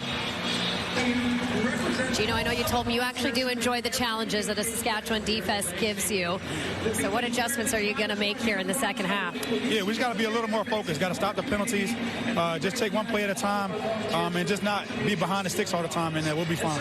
You were so close to a touchdown, but a great catch on your first pass from Drew Brown. How much are you enjoying putting on the REDBLACKS jersey and having him as your quarterback? I'm just grateful to be here, man. Grateful to make plays for my team and going to make some more in the second half. Thanks, Gino. Thanks a lot. Appreciate it. That one catch was part of an 11-play drive to open things up in this game. Ended up with a Dustin Crum touchdown. Ottawa had the lead with all sorts of early momentum, but back came Saskatchewan. 17 unanswered points and the 10-point lead. You see in that conversation, do you think that Gino Lewis said to Drew Brown, hey, I'm open? Yeah. Which is what every receiver says all the time. We'll see if 87 gets a little more attention. Got a couple of targets in that first half. And was open. And was a busy half offensively for Ottawa. Braylon Addison, their leading receiver, 5 catches, 54 yards. But Samuel Avalos, 6 catches, 106 and a touchdown. Second half, opening night, underway. Into the hands of Mario Alford. To the 42-yard line for Trevor Harris. 11 to 14 for 165. And the Riders have had some injuries. Let's get an update on those from Brett. Not great news. A.J. Ouellette is out for the rest of the game with an upper body injury, as is Roland Milligan Jr. as well with that upper body. And Kean Schaefer-Baker will not return either with a lower body injury. So, guys, that's 3 starters this team is down. Yeah, 2 big offensive weapons. And now you got Roland Milligan, too. He was the top defensive player in the CFL last year. So rough for the Riders beginning this season in terms of health. But they do have the 10-point lead here to start the second half. And Trevor Harris, very solid first half. And Thomas Bertrand has been very solid. He's still running. A flag is out. Bertrand Houdon. And all the way down into the red-black zone, pending the flag. Of course, he's getting a lot of work right now with the injury to A.J. Ouellette. But it's coming back. You could see his reaction like a gut punch. Number 67. 10-yard penalty remains first down. When he saw the flag. That's Zach Fry at right guard. Who gets the holding. He's right in here. But just a real good run off the right side. Bertrand Houdon. Good move there on Santos Knox. Breaks the tackle of the safety. And Ringland and all coming back because of the holding.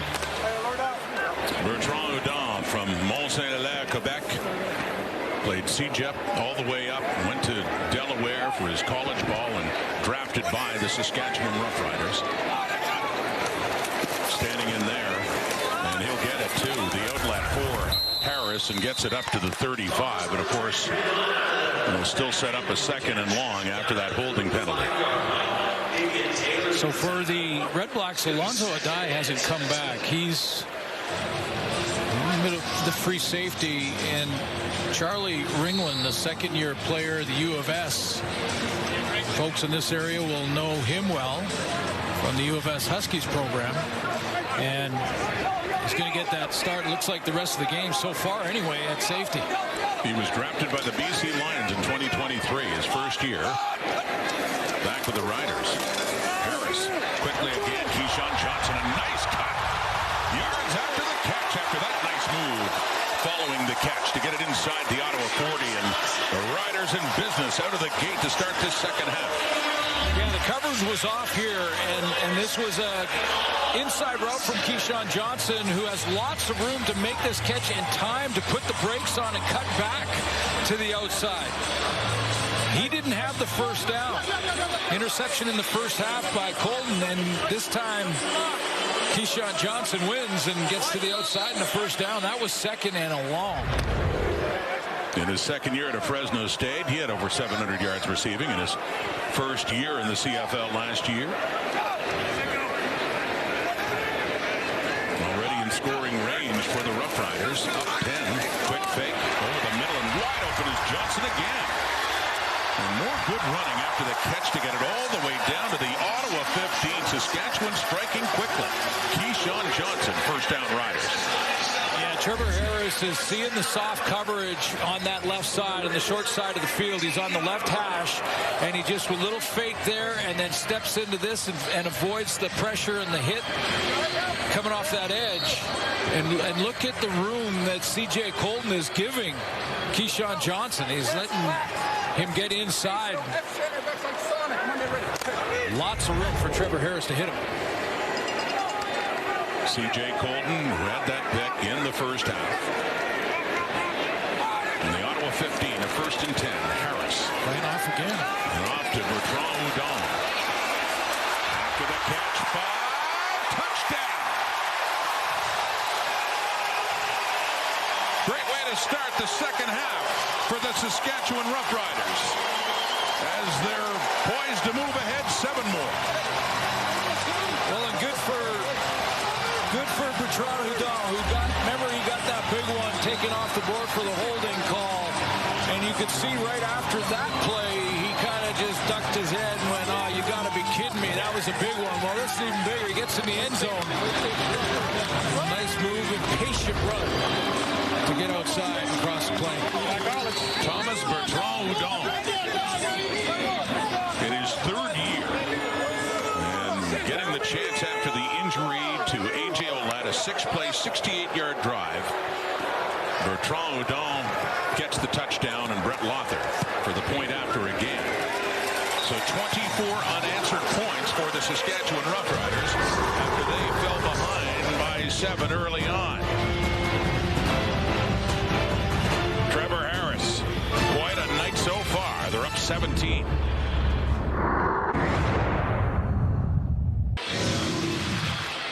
Another look at the touchdown drive, the latest one for Saskatchewan to go up 17 points. Yeah, Trevor Harris taking advantage of some soft coverage from C.J. Colton on the corner and going to Keyshawn Johnson. That was a 2nd and 13. That was a big conversion to keep this drive alive, where Ottawa gets the ball back. Again to Keyshawn across the middle, and then Bertrand Houdon, who takes it outside to finish the drive. Mark Miller, good on him, offensive coordinator, for not changing the game plan, keeping the run game and keeping the tailback involved, even though they lost A.J. Olette.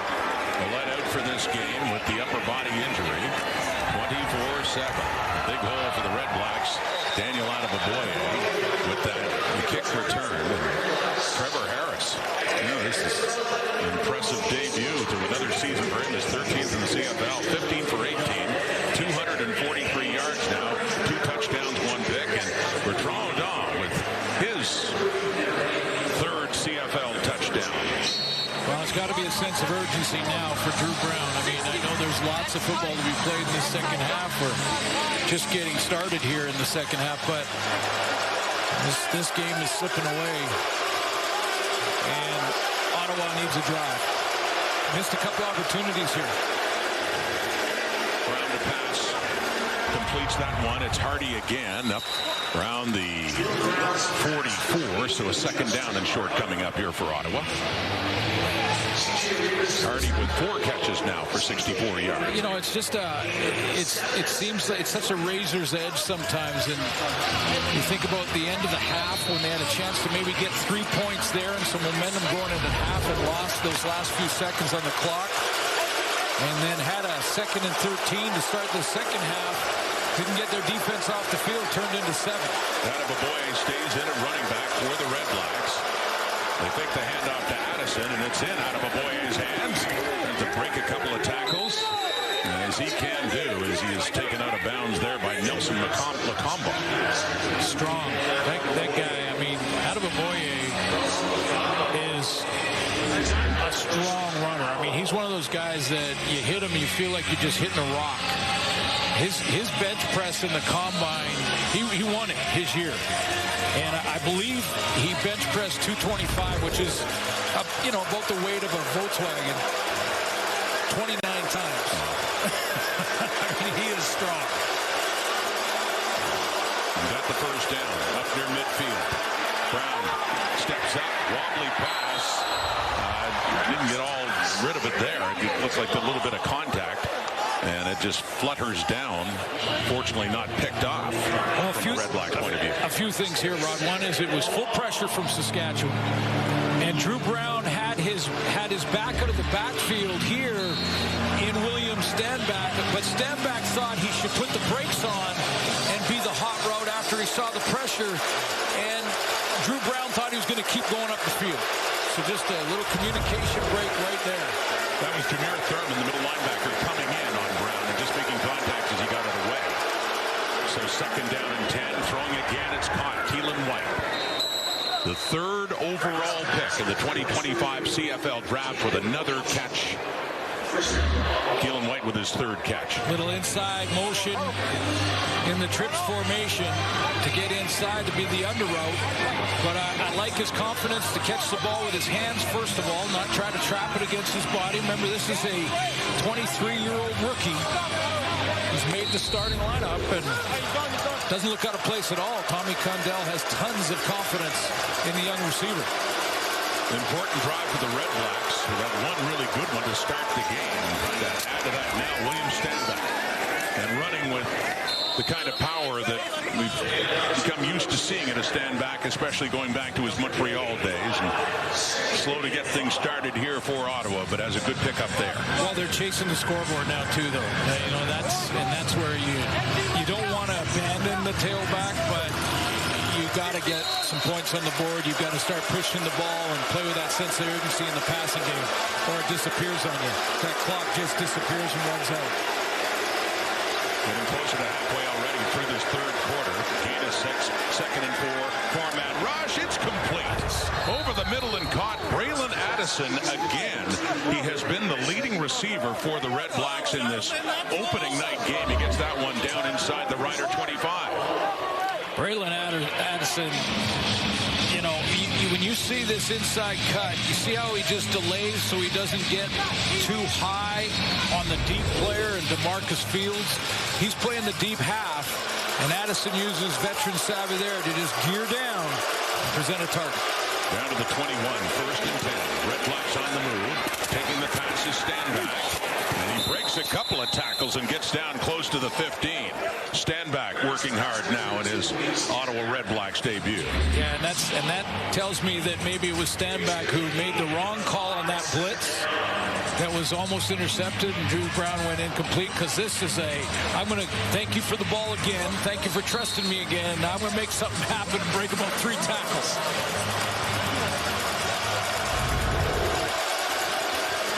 So 5 more yards in a 2nd and 5 at the Rider 16.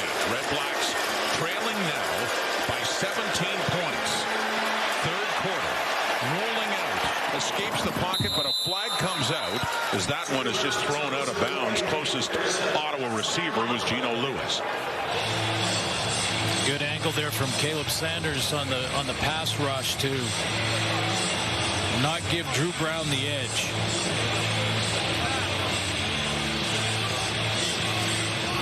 Looked like he had time to get outside. Lots of time to throw. Saskatchewan number 8, half the distance to goal. Result of the play is the third down. Ball wasn't thrown, so it's illegal contact on Marcus Sales, who apparently had a tremendous training camp. Listened to a lot of reports out of Saskatchewan, and I kept hearing Marcus Sales' name. Interceptions and practice and training camp, had a big camp, but that's a costly penalty inside the 10. Inside the 10 and a first and goal for the REDBLACKS. Needing a touchdown to get back into this game. Looking to the end zone. Nearly intercepted by C.J. Rivas, who stepped in front of Braylon Addison and just about snuffed out the drive on that one play. Rivas can't believe it. The intended target is here. Rivas is right here. He's going to turn around and be underneath this coverage. He knows he's got help over the top from DeMarcus Fields, so he can cut underneath this and not worry about this ball being thrown up over his head. He's got deep help, so you can undercut a play. Rivas has it and just can't finish it. Won that one back. See what Ottawa does with another chance. A reprieve. Down to the goal line. It's caught. Just shy of the goal line for Gino Lewis, and a late flag comes down. The REDBLACKS would be right near the Rider goal line. And did he break the plane when he caught the ball? Well, scoring or potential scoring plays are reviewed automatically, so you know that's happening right now.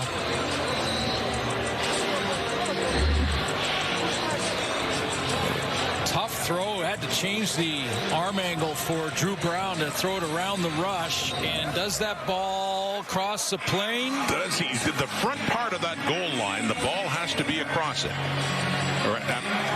So they do call it a touchdown. Well, they called it a touchdown on the field. They're automatically reviewing it because any scoring play is reviewed, or potential scoring play. And so they're taking a look, and it's already been a long look now because it's that close. I mean, that's a tough one because it's not the body. I mean, his body can be in the end zone. If the ball's not, it's not a touchdown. But there, it looks like it crosses the plane under his arm. That is so close. Just the front part of the goal line, just a part of the ball has to get across it, just to break that plane, and it would be a REDBLACKS touchdown. Very close call.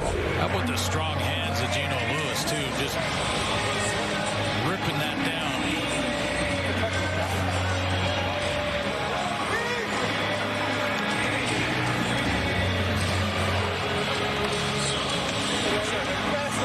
Bob Dice has the challenge flag, but he doesn't have to challenge. He doesn't have to use his flag to challenge that. That's automatically challenged. It is an Ottawa touchdown. Handshakes. Congrats for Eugene Lewis, who extends his remarkable streak, by the way. On the field is a touchdown by Ottawa. However, we have an unnecessary roughness penalty against Ottawa number 54, which we would be applied on the kickoff. But that is 9 straight games going back to last season for Eugene Lewis to get closer to the all-time record by the legendary Terry Evanston with Calgary back in the late 1960s. Gino Lewis, it would come down to next week against the Alouettes if he can get another one to tie the record. To tie. And then they have Calgary. But boy, did the REDBLACKS ever need that. And they get it from one of their new weapons, veteran Eugene Lewis. Has a touchdown for the Ottawa REDBLACKS. And they get a little bit closer, trailing by 10 here in the third. So, Glenn, let's update our chasing Terry Evanston board. Consecutive games with a touchdown. Eugene Lewis now tied with Sean Millington for second place, just one behind Evanston. Look at that group. You got a couple of running backs, a fullback in there. And Blake Marshall. And yes. Of course, the legendary Milt Stegall in there, too. He had 8 straight games. But Gino Lewis now with 9. Evanston had 10 straight games over 2 seasons. with at least a touchdown in each one. So Saskatchewan still with a 10-point lead, and Mario Alford still just chugging in these returns. What a great opening night he's had. Dawson Pierre wrestling him out of bounds. Lewis looks back at that drive. Capped off, and he had an earlier catch that set up their other touchdown. Good opening night for Gino Lewis, but his team still has some work to do. Because of an Ottawa penalty on the touchdown, better field position for the Riders, and helped out with this return by Mario Alford. Mario Alford's had a few of these where Ottawa's got some momentum, has made a play, has done something good, and he's taken that momentum away immediately with a nice return. And there's another example of it. You know, last year Ottawa had two issues. It was a very good football team that made the playoffs, but had two issues. Penalties were one of them. They were second worst in the league in penalties, and they also were not good in the giveaway takeaway. Utilized 8 times, and that unnecessary roughness one really hurts them on the kickoff. And that's Emilus waiting for it, catches it. He's had a terrific night, over 100 yards in the first half alone and a touchdown. He's having himself a nice debut of the 25 campaign.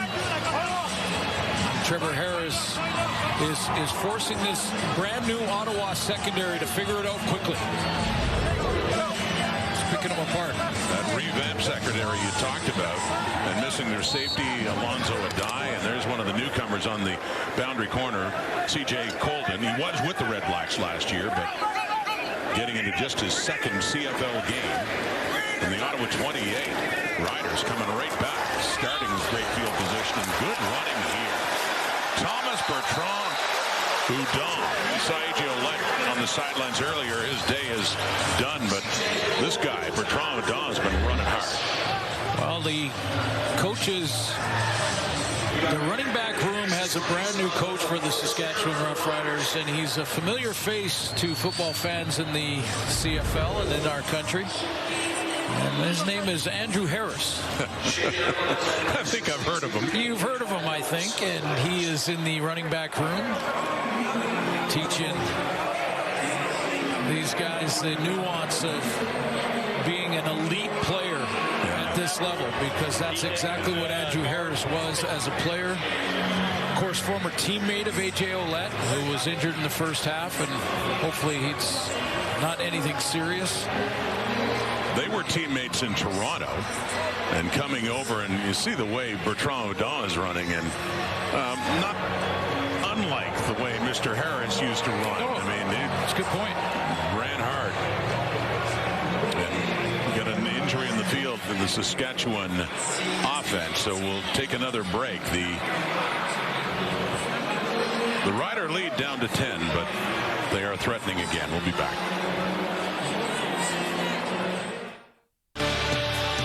Get ready for the RBC Canadian Open second round action, live from TPC Toronto at Osprey Valley. You can tune in tomorrow, 6:45 a.m. Eastern Time, 3:45 Pacific on TSN and on TSN Plus. Thorbjorn Olesen at 9 under par and a tie after 61s. Cristobal del Solar as well. What a day, shooting a couple of 61s. For Canadian content there, you got Taylor Pendrith, who had a 65, so he's at 5 under 4 back after one round. The RBC Canadian Open. Back at Mosaic Stadium in Regina, a change on the offensive line. You see 65 on the right at left tackle, and taking over for the injured Peyton Collins. That was the injured player, so in his second year, one of the draft picks from a year ago, Daniel Johnson is in for a taste of the action now at a key point in this game. 5:20 on the clock in the third quarter, inside the Ottawa 20. Riders led by as many as 17, trying for that again. Here's the catch by Emilus. What a night. Inside the 10, Emilus still fighting his way down to the 6 before Adrian Fry hauls him down. We got a first and goal coming up here. Well, bad luck again for the Riders in the offensive line department, because they lost a couple of guys. Remember, Micah Johnson had to play some O-line last year. And they lose Peyton Collins Jones, who was holding his own with Lorenzo Malden and Bryce Carter all game long, and the rookie playing at left tackle. And I know he was holding his own because we never talked about him. We would have talked about him in a big way if he was getting schooled, but he wasn't. Now he's out. The Riders press on. Johnson at left tackle. Harris awaiting the snap. First and goal. Looks to the end zone. No. Close for Keyshawn Johnson. Was that a good half? But that one falls incomplete. Second and goal coming up. Again, protection up front. Malden is blocked up. Allows just enough time for Trevor Harris to get the ball out of there, but just a little bit off target. You don't say that much, or that very much, when you're talking about Trevor Harris. Just his fourth incompletion of this game. He's 17 for 21, 270. He's thrown a couple of touchdowns. There's one picked off, but a chance in the game, knocking on the door again for the Riders. Handing off. Bertrand Dahl has one touchdown. He has two. What a game for him, called upon after the injury to A.J. Olette. Bertrand Houdon finds the end zone again. You know, you mentioned that he is almost running a little bit like the same style of Andrew Harris and how he used to run. And, you know, I mean, Bertrand Houdon is his own guy, and whenever he's got his opportunity, I mentioned his 6.6-yard average on limited opportunity in his career in 2 years in Saskatchewan, but he's getting more tonight, and he presses the line of scrimmage just like Andrew Harris used to do. Press the line of scrimmage, let your blocks develop, make your cut, and then accelerate. Yeah, it's a real gut punch to the REDBLACKS, too, who got back to within 10, but what an answer for the Saskatchewan Roughriders, driving back down on a shorter field, capped off by another touchdown for that man, Thomas Bertrand Houdon. The point after by Lawler, but yeah, having a chat there with his coach, the legendary Andrew Harris. 5 plays, 43 yards only. Remember, the short field after the penalty that caused Ottawa to kick it deep in their own zone. Daniel Johnson with a big block. Remember, he came in at tackle because of the injury. And then watch the kick out by Sam Emelis, who is having himself a heck of a game. Stop it there, guys, for a second. Right there. That's the point of attack, and he turns that defender right around and gets him out of the way of Bertrand Houdon, who takes it the rest of the way, breaks that one tackle at the goal line, and they both go in together. And you're right. Good block there coming down by the second-year tackle who just got thrown into this drive, Daniel Johnson. And Trevor Harris, he's looking a little younger than 39, don't you think? The way he's played tonight, and a little congrats again from Coach Andrew Harris and A.J. Olette for Bertrand Houdon. A memorable night for him. 31-14, back to 17 points. Daniel Adeboye and bumps into his own man, and a flag comes out as he's down shy of the REDBLACKS 40. Boy, if this is against Ottawa, it's just compounding. They're almost at 100 yards in penalties, and we're not into the fourth quarter yet. During the return, holding number 28. First down. You know, some of them are avoidable, and some of them are just part of the game. I mean, you're going to get the odd offside, you're going to get the odd procedure and holding and things like that, but you know, you want to eliminate the ones that you can control, like after the whistle stuff. But Ottawa, as I mentioned, last year, it was an Achilles heel for them. Player that held 24. This year, what are they at? Almost 100 yards in penalties. They are. I'd be counting. That'd be 93 yards now on 9 penalties. And that is over twice as much as Saskatchewan has taken. Penalties really hurting Ottawa here. 17-point hole. They drove for a touchdown last time out. Deep shot. Brown again. Open receiver, but it's a little under. A flag comes down. Oh, yeah. And that was Kerpella Exame and Khalil Pimpleton, the intended receiver. Tavon Campbell, excuse me. Pimpleton was the target. He was open. Saskatchewan number 26. Automatic first down. So Campbell is called back in the CFL after several years away in the National Football League. He started here, went down south, won a ton of games down there, and comes back, but there's no question it's pass interference here. It'll take him a little bit of time to figure out the angles again and the wide field, and different zones and how you work with your teammates on that, but there's no question on that call. Gets just across midfield now for Brown. Under pressure, escapes the pocket. Lake Corte Moore chasing him, completes the pass to Eugene Lewis. Lewis with his third catch of the night in his Ottawa Red Black debut. Power, precision, performance. The Lincoln Navigator Cup. Who will have their mic drop moment? July 1st, only on TSN. 3 minutes to go in the third quarter. Saskatchewan in charge, 31-14, but a big penalty. Another play to Eugene Lewis, who has a touchdown on the night. And Drew Brown has them back into the Rider territory, needing to score again to keep up. William Stanback on the left side, and he runs into contact right away, but keeps plowing his way through down to about the 42. And that's a first down for Ottawa. Boy, that last play to get in second and short, Eugene Lewis, a crazy good job to just make it up on the fly to give Drew Brown a target, keep this drive alive. He's really making an impact in his first game as a Red Black. His first catch at 22 yards got them down near the goal line. They got a touchdown. He scored a touchdown on his second catch. And he has 3. First down. Toss inside to Justin Hardy, and running well as he gets around the edge and picks up about 8-9 yards for Ottawa. Second and short coming up. Now, this is a play they went to quite often last year, and it was very successful. They got two real quick guys in Pimbleton and Hardy that can do this. Those under little fly sweeps get you outside, out the edge. A.J. Allen getting a little time on defense. Was tied for the league lead last year in special teams tackles. He's the guy who forces Hardy into his teammates' hands. So up over the ball of the Ottawa Red Blacks, approaching the Saskatchewan 33.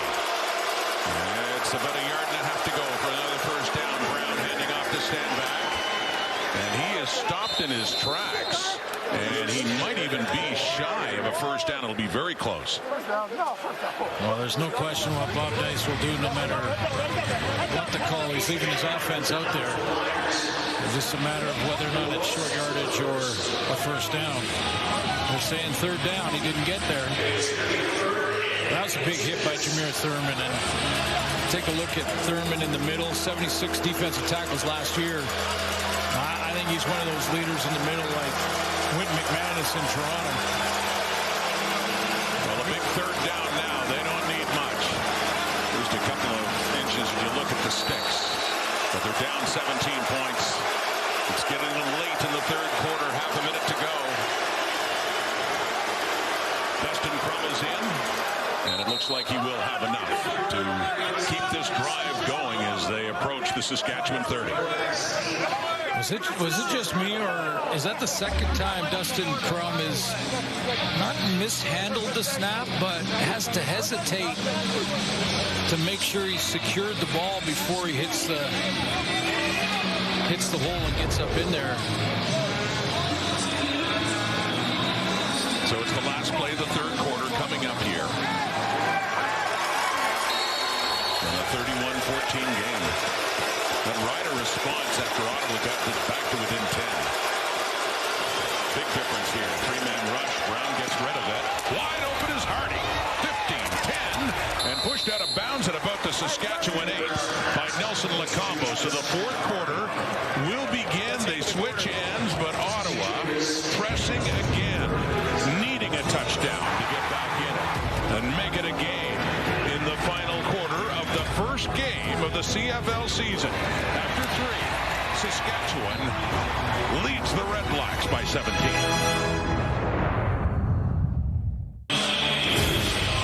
The Riders head into the final quarter. Well, Ottawa was threatening, but they're still up by 17. But what the numbers don't tell, Glenn, is how Saskatchewan's overcome some key injuries here. Well, they've lost their starting left tackle. They've lost A.J. Ouellette on offense, Keon Schaefer-Baker on offense. And yet, you know, when you have a 39-year young Trevor Harris, you know, that would rattle a lot of teams to lose that 3 starters in skilled positions and 1 O-lineman. And yet he kept everything calm, is still over 80% in the completion percentage department and still running that offense real smooth. Getting the run still involved even with A.J. Ouellette out. And that's consistent play calling too from Coach Mueller upstairs. And now it's up to the defense. Pressured with it a first and goal at the 8-yard line of Saskatchewan. Ottawa once again needing a touchdown. Handing off William Stanback. And he bursts his way down to about the 2 with a second and short coming up, and it's definitely a Stanback type of situation. One more time to 31. But that's exactly why you bring in a power back like William Stanback. Get down inside the 10. If you can hand it off twice and score, ideal. Because when you throw it, Rod, as you know, 3 things can happen, and 2 of them are bad for the offense. It's the old axiom. Dropped or picked off. Second and goal. Drew Brown handing off, lunging forward for the Ottawa touchdown. So not only does Eugene Lewis get a touchdown in his red-black debut, so too does William Stanback. 2 back-to-back runs that really just, this is William Stanback. I mean, this is him. This is why it's been so much fun throughout the years watching William Stanback go to work. Look at that effort. Look at that balance, putting his right hand down, the strong right arm to catapult himself across the plane. That's just a great effort. Boy, it really was to keep his knee off the turf until he could break the plane and get that touchdown. And with the extra point to get it back within a 10-point game. This is the CFL. Hey, it's a new season, but always a reminder that 10 points is nothing with this much time left. But we'll see how the Riders respond again, because they've been great at it. Oh, and that got dropped by the holder, Richie Leone, and it was kicked when it was sideways by Lewis Ward. It didn't go anywhere, so they don't get the extra point, and it's an 11-point. Still a 2-score game, but 11 points now. The special teams coordinator, Rick Campbell, former head coach of the Red Blacks, looking on. They don't get the extra point, but they do get that very important touchdown. Saskatchewan with an 11-point lead early in the 4th.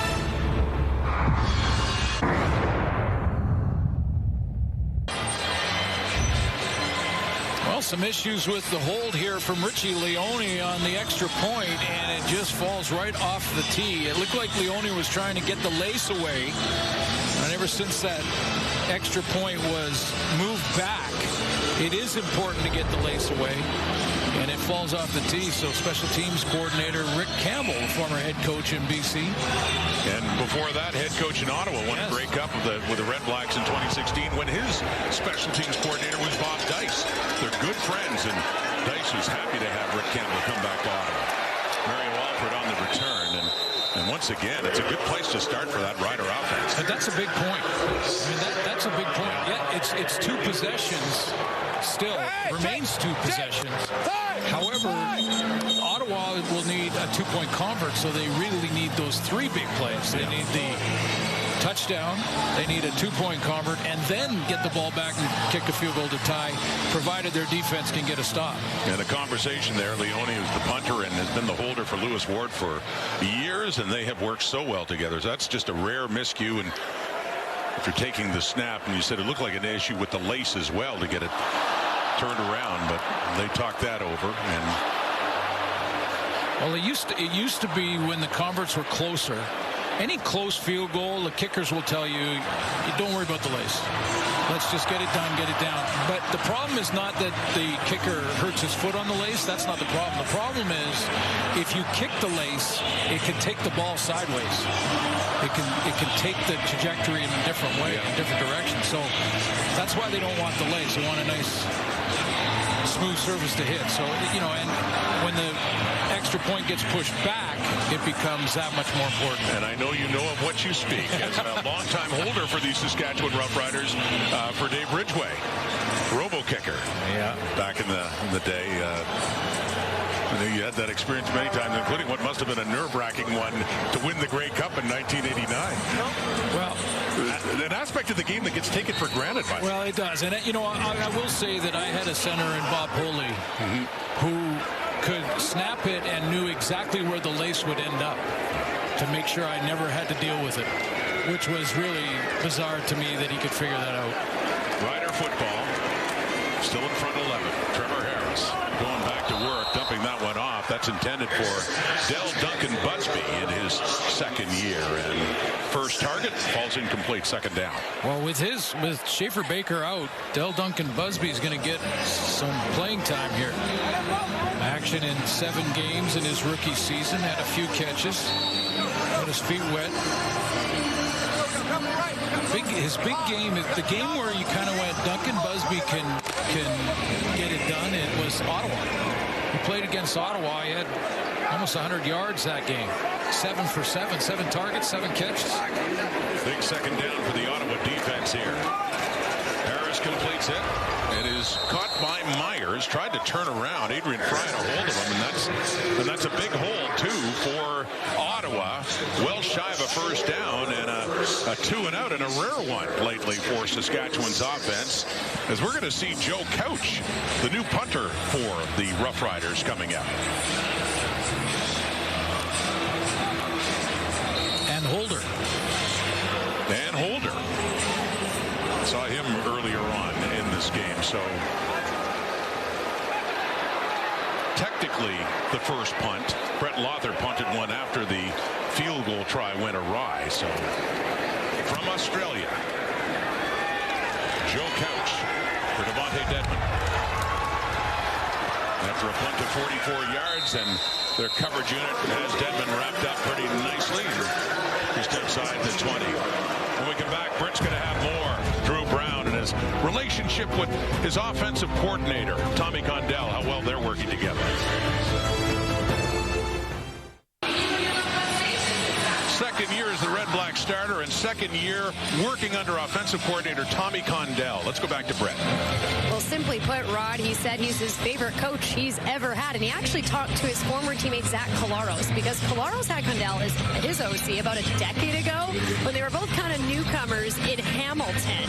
And he said to Brown, I kind of got the level 1 Condell, who was still great, but you're getting the level 5, level 6 Condell.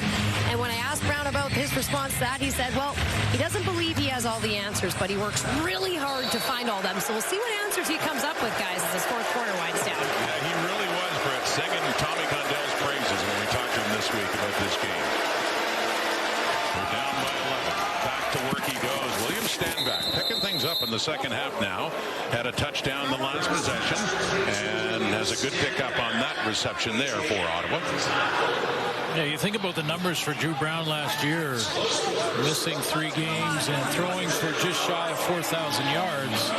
That's quite the accomplishment in leading this team to a playoff berth when he's just trying to figure out Tommy Condell's system, get chemistry with the rest of his teammates, become a leader in the locker room, all of those things.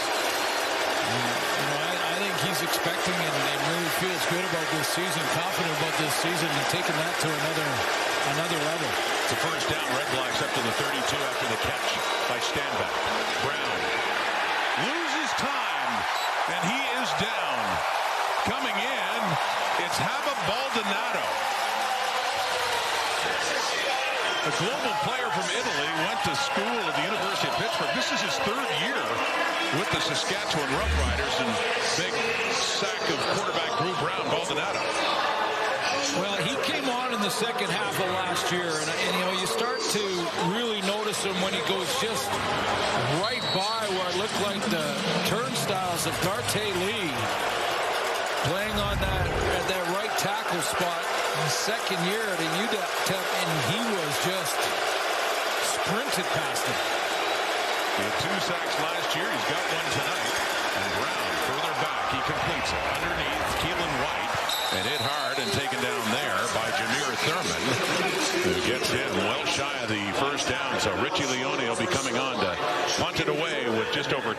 minutes to go in this fourth quarter. Oh yeah, you don't even consider at this point in your own end on third down by 11, going for it. Lots and lots of time. But Ottawa needs another stop from their defense, and Trevor Harris will make the adjustments. Mario Alford had 4 punt returns, total of 37 yards. And a better night in kick returns, kickoff returns, and catches that one. And he gets it. Oh, the ball came out just before it headed out. Last to touch it there. It is still Saskatchewan football, but a close call there for the Riders. No yards. Ottawa number 6. 15-yard penalty, first down Saskatchewan. No yards anyway, so that would have been, even if it was recovered, because that was a fumble. But even if it was tapped out or recovered by Ottawa, it was no yards. So Saskatchewan would have got the ball back. And Alford did get it back anyway, but Darius Pickett called in the no yard. So still Saskatchewan ball. And it's right up at the Rider at 50. And a chance to really make things tough on the REDBLACKS now to see how this possession goes. Well, if they want to get their offense back going after that last 2 and out, how about number 19? Get Sam Emilus the football and get things going again. Well, he's had a busy night. The busiest of the receivers in this game, to be sure. And this guy's been busy, taking over from A.J. Ouellette, Thomas Bertrand-Odom. But yeah, here's a look at Samuel Emilus and the things that he's been doing here on opening night for the Riders. Well, it started in the first half. I mean, Trevor Harris just, not surprisingly, tremendous trust in Sam Emilus. Found the end zone in really double coverage at that point. And then when Ottawa was starting to push, I think they might be doing some good things in the comeback trail. Emilus took that away. You see the 8 catches. That's on 8 targets, by the way. Emilus over 100 yards in the first half alone. That's going back towards Dante Myers. That one is incomplete. And it's third down. So again, ultimately, the REDBLACK defense giving their team a chance as Ottawa's going to get the football back, although barring a great return, they would be starting fairly deep in their own zone. See what Devontae Dedmon can say about that. He's been known to break them. Oh, yeah. Both these returners. Potential to take it to the house every time they get it in their hands. Joe Couch. I just love that name. And for a player or for a fan. You got Joe Couch watching football too. And that Aussie style from the Pro Kick Academy. It's Dedmon. On the short side, he spins, trying to get loose. Good coverage. Aubrey Miller coming in, and the Riders just not giving him a chance right there. REDBLACKS will soon be running out of chances. They're down a couple of scores. Fourth quarter, Mosaic Stadium in Regina. French Open wrapping up. Roland Garros, it continues Saturday. The women's final coverage will get underway at 9 a.m. Eastern, 6 a.m. Pacific. That's on TSN and TSN+. Crunch time. Mosaic Stadium approaching the midway point of the fourth quarter. The Ottawa REDBLACKS down 11 points, starting deep in their zone. The 17. Drew Brown. Some heat coming. Sets up the screen. And well executed. Braylon Addison. Lots of yards after this one as he gets it all the way up to the 50. The pressure was coming by the Riders, and Brown on that play exploited it. Earlier in the game, they ran a fly sweep like this to Hardy, and this time it's Addison, but they don't run the fly sweep. They go to the screen to him. The screen's usually set up to the tailback, and it would be William Stanback, but they go to Addison. Big play.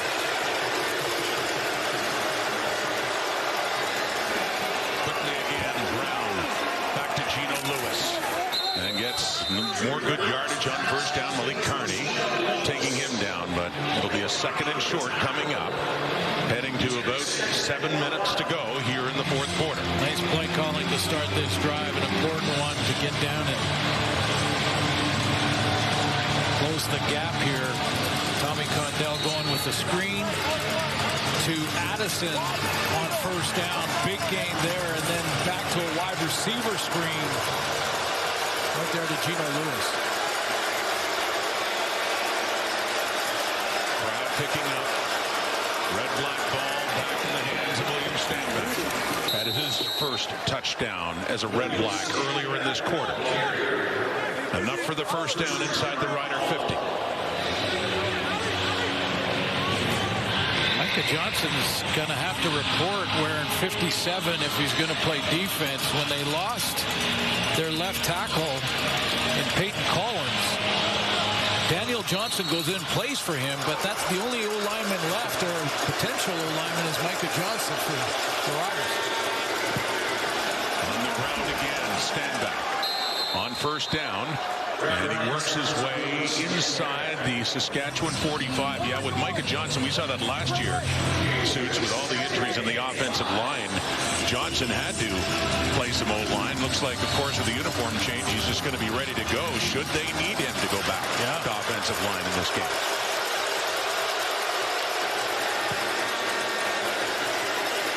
They only dressed 6 O-linemen when they had that injury. To Collins. Brown quickly going to work again to Gino Lewis. The drive continues. Another first down Ottawa inside the Saskatchewan 35. That was a quick rush off the edge from Shane Ray, who is in the face. Like, watch how quick he comes off the edge here. But the read from Drew Brown, the recognition, real quick. Recognized, bam, right into the teeth of it to the curl. He's got that hop route over the middle to Gino Lewis and got it out of there before the rush got home. Lewis has 5 catches for 57 yards and a touchdown. Quickly again inside the 30. Another completion for Drew Brown. That time he went back to Addison. He's over 100 yards receiving on the night. Now this is even important in the strategy. When Ottawa didn't get the single point, it changes the strategy now. I mean, because they could, if they don't get this 3 or 4 yards, they could kick the field goal now had they got that single point. Lots of time for another possession. Brown looking to the right and feathered in nicely to Justin Hardy for the touchdown. Here come the Red Blacks quickly to get it within a score. Well, I showed you great accuracy and pinpoint passing from Trevor Harris a couple of series ago, and how about that throw? Over top of Tavon Campbell and in front of the deep defender in DeMarcus Fields. I mean, the accuracy on that from Drew Brown on point. Wow. Just perfectly laid in there for Justin Hardy, who could just walk into the end zone after that catch. The leading receiver for the Red Blacks a year ago has a touchdown grab, and the Red Blacks are going to go for 2. See if they can get it within a field goal. Low snap, he throws it away immediately, and it's just a one-on-one as Campbell and Lewis, and it falls incomplete, so it remains a 5-point game. Well, this is something in playing in the NFL that Tavon Campbell is going to be used to. I mean, this is basically just press coverage, one-on-one, and with the smaller field down south, he got a lot of this. I mean, this is exactly what they do all the time, the jump ball and the fade with a smaller field, and so this is right in his wheelhouse. Inside position on Gino Lewis, one of the best at the jump ball in the receiving corps in the league. But this touchdown throw from Drew Brown, outstanding. There's your target right there, and Hardy. And watch him run this shallow corner route, and there's Tavon Campbell underneath trying to go for the football. He misses it, drops it right in between the 2 defenders, and that's nice. That's pinpoint throw right there. Just a beautiful pass, and Hardy has it for the touchdown. To your point, though, earlier, but that missed extra point earlier on, it forced them to go for 2 this time around. And now it's a 5-point difference instead of them being within a field goal. Justin Brown 391 yards passing on this opening night. Mario Alford on the return. So 3:50 on the clock. That red-black defense the last couple of times have quickly forced the Riders to punt it back. And they need to do it again as time is of the essence, although Ottawa certainly made it a game. Oh yeah, you can get 2-3 possessions inside of the 3-minute warning. So William Fields, it's been a bit of a roller coaster ride in this game, and his first game as the DC here in Ottawa. Big series here for both. Trevor Harris, 18-24 for 274. Throwing again, and incomplete, and a flag comes out for interference. It was intended for Keyshawn Johnson. C.J. Colden in there and flagged all over the field.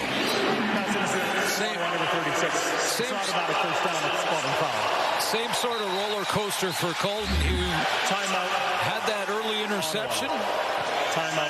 And since then has been backing off and given some room, and then the timing was off on his break. That's clearly pass interference. That's an easy call to make as you see all the flags flying. C.J. Colden didn't even think about arguing on that one. Automatic first down. Not a lot of yards on that quick slant, but automatic first down for Trevor Harris. Up across about the 47, Saskatchewan now, and the Rider first down.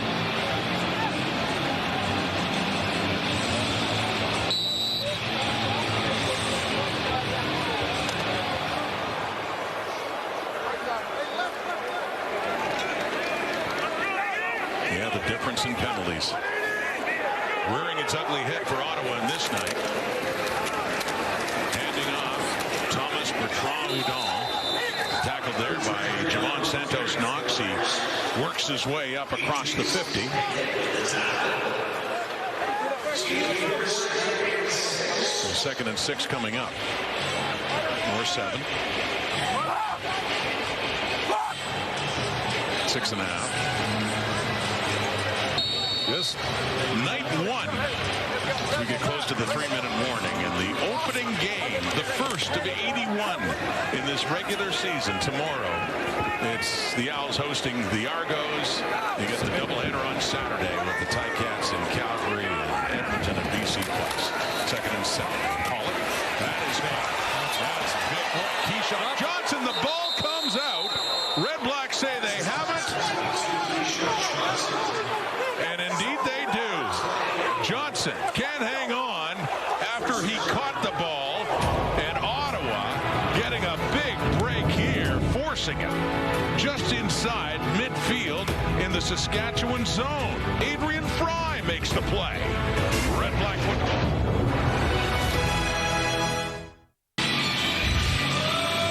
Well, for Trevor Harris, this is how you draw it up. He made the right read, put the ball right where he had to. Keyshawn Johnson catches it, going across the middle, but the second time in this game, Adrian Fry comes up with the strip.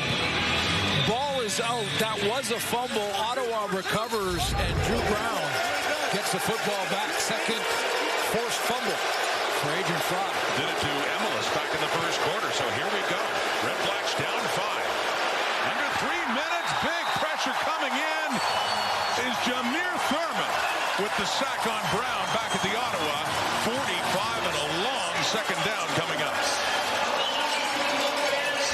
Right down Main Street, and this is very tough for the center in Jacob Ruby to get his head up quick enough. He's got to get that shotgun snap, but the timing from Jameer Thurman so good that he didn't get his head up quick enough to pick up Thurman down Main Street. And Drew Brown's in second and a bunch. Third sack for the Rider defense on the night. 2nd and 20. That loss of 10. And look at the clock heading down towards 2 minutes. Big second down here. Quickly underneath. Hardy. How much can he get after the catch as he works it up near midfield? We still have a 3rd and long coming up with 2:02 on the clock, and Brown is laboring after taking a hit following that pass.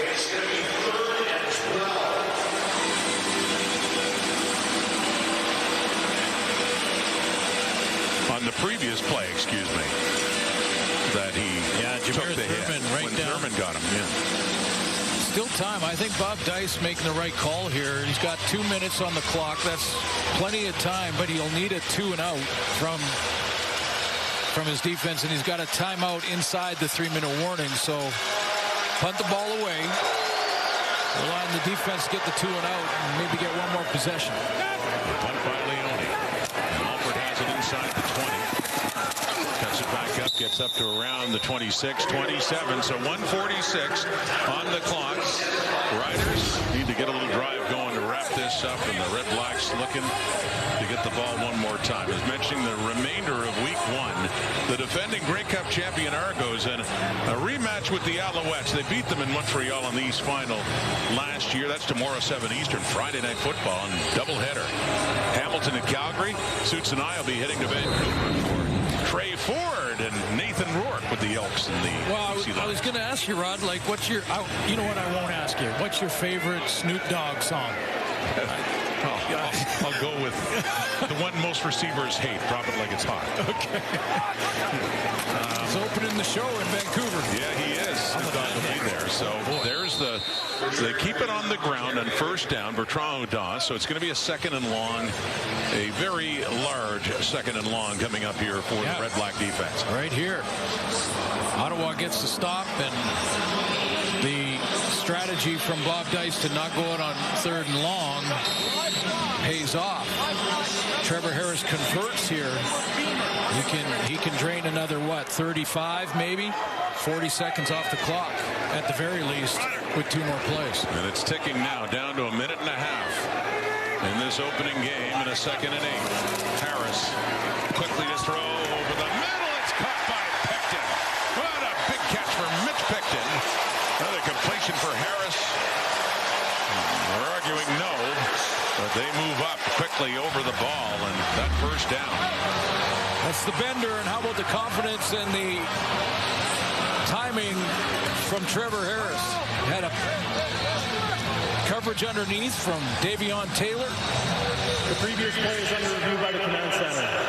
Well, what do you think? Did he hang on?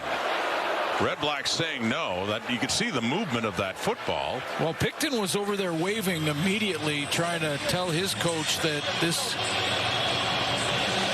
hit the ground. But let's take a look. Picton has it there. He's juggling and it's floating. It you can see it come down and bounce. That's no catch. Between his legs. Does not survive the contact, loses the ball, and as they review this, looks like it'll be going back to the original line of scrimmage.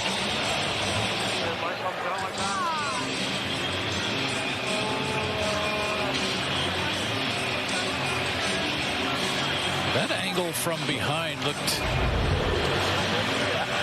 You can see them moving back already. The command center taking a look, and we anticipate this play is coming back.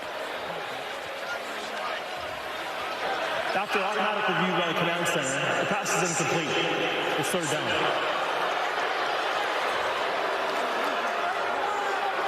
Nearly for Mitch Picton and the Riders. But instead, it is a 3rd down. Joe Couch is on. Ottawa's going to get another chance. 1:23 in the clock and a 3rd and 8. And Couch will be standing inside the Rider 15 to get this one away. And you've got Devontae Dedmon back at the Red Black 25. If ever there's a time for one of the great returners in Ottawa football history to break one open, now would be it. Shorter punt by Couch off the hop. Dedmon takes it at the 35. Good coverage again by the Riders. Gets out of bounds. And 1:12 on the clock. Drew Brown looks like he's still favoring a little bit there, coming back on. Well, it was the first down of the last drive, and it was the Jameer Thurman blitz right down the middle. This was the hit that looked like he might have landed on his hip, or it would twisted his hip in some way. And he's been sort of nursing that on the sideline and walking around in pain. He is out there, but likely won't be very mobile. So does Corey May send the house?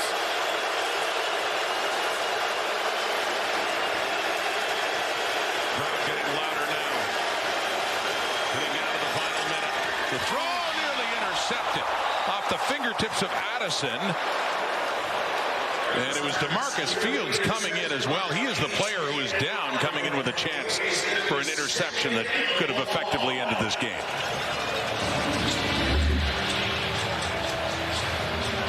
A little high on the throw. Addison got his hands on it, but yeah, DeMarcus had a chance at it right there. I mean, it hit him in the chest, and then I think he got. Yep. So enough said. Okay.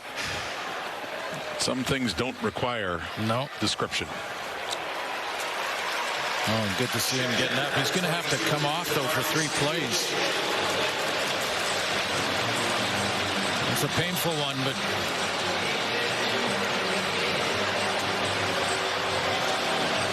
once that pain subsides, you can actually go out and play, but it's like... That's one fan's reaction. DeMarcus Fields. It's a 2nd and 10. 1:08 on the clock. 3-down territory to be sure for the Red Blacks now. No more punting. See what they can do with Brown getting chased by Malik Kearney. He got him. Mike Rose helps him out. The Rider defense stands strong again up front. Lots of pressure tonight. That's the 4th sack by Saskatchewan. And it buries the Red Blacks deep in their zone with no choice but to go for it on a 3rd and very long. Yeah, I think Kearney starts to flush him, and then it's Rose that's going to end up getting the sack. But it was Kearney that first flushes Drew Brown out of there. He gets him on the run, and once he's on the run, now Mike Rose continues to hustle to the football and cuts him off. But it was Kearney's initial rush coming off that edge, pretty much unblocked, that forces Drew Brown, who's not very mobile because of that hit, to try and get on the run. 3rd and 27 yards. This is it on opening night. Brown completes it underneath the stand back. There's a lot of yardage he needs, and he doesn't quite get there. Shy by 2-3 yards. The Riders are going to win this game as they turn it over on downs with 40 seconds to go and the ball in the Red Black zone. Sort of managed that 4th quarter, did Saskatchewan, with all their injuries on offense. They lost 3 starters. Well, 4 if you count the offensive line as well, but 3 in the skilled positions. And Corey Mace also lost Roland Milligan early in this game on defense. So he's going to be happy that they hung in there to keep this lead, and we'll finish this off. But, I think if you're Ottawa and Bob Dice, you walk in and say, guys, we didn't give up. Brought it to a 1-possession game and had the ball with 1.5 minutes to go. They had been down by 17 a couple of times. You're right, got it closer, but looking like it's all for naught. Now spinning out is Thomas Bertrand. One of the notable players in this game, especially given the circumstances with the injury to A.J. Ouellette. That 13 carries and... Well, Drew Brown threw for over 400 yards and 2 touchdowns and won't get the win. And that hit by Jameer Thurman, took a little bit of wind out of his sail because of his hip, and now he can't move around as much. He didn't step into that one throw down the seam with 1 minute to go.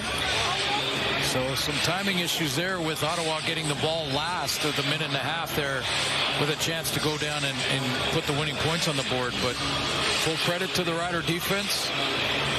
Good pass rush. And their offense kind of hung on in the 4th quarter. Yep, it did. And Drew Brown, 34 of 41 for 413, 2 touchdowns, no picks. But ultimately, it's those numbers at the bottom, the big ones that matter the most with Saskatchewan.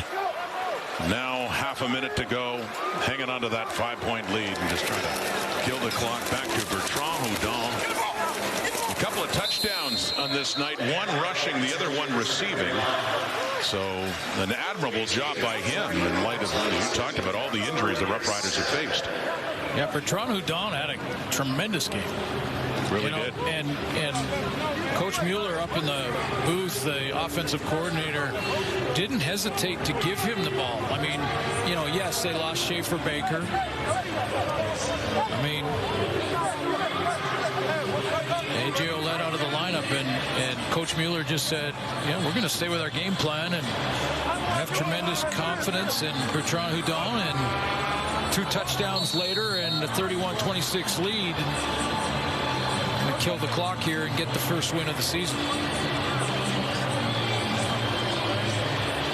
Well, the last time these two teams met, it was here last September, and it was the Riders victorious in that game, and looking very much like they will get another win here to start the 2025 season with a timeout called.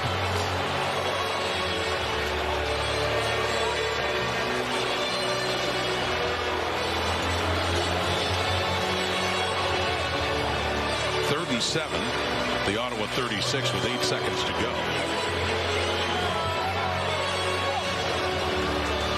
So what do you do here to make absolutely sure the Red Blacks have no chance? It's like you don't want to put it in the hands of Dedman. No. And there is a play where the quarterback will drop back 10, 15 yards, throw it as high and as far as he can, and hope that the clock completely runs down and you throw it out of bounds. They're going to put the punt team out there, so Devontae Dedman might get a shot here. Although you can also kick it right through the end zone if you get a hold of one. And another dangerous returner in Khalil Pimpleton is on the other side. They have 2 returners back. Here's Pimpleton. He had a punt return touchdown last year. Dedman has 6 return TDs in his career. So Joe Couch takes his time, puts it down to Dedman around the 5, and not much space to work with, and that is it. DeMarcus Fields pushes Dedman out, who doesn't like it. The Saskatchewan Roughriders like this, though. Opening night in the 2025 Canadian Football League season belongs to the home side. Saskatchewan beats the Ottawa Redblacks 31-26. Good start by Drew Brown. Big numbers, won't get the win. We'll see what his health looks like as the week goes on. He got that hip injury late. Trevor Harris, good second quarter, real good third quarter, and then hung on in the fourth quarter after a couple of injuries. So the Red Blacks and the Riders, lots of changes coming in with renewed promise in a new season. Great start, Ottawa. But the Riders responded before the Red Blacks made it interesting near the end. Saskatchewan overcoming adversity and the key injuries and getting it done in front of the home crowd here at Mosaic Stadium. And so begins a new season in the Canadian Football League. Thanks for watching Friday Night Football tomorrow. SportsCenter is next on TSN. Good night from Regina.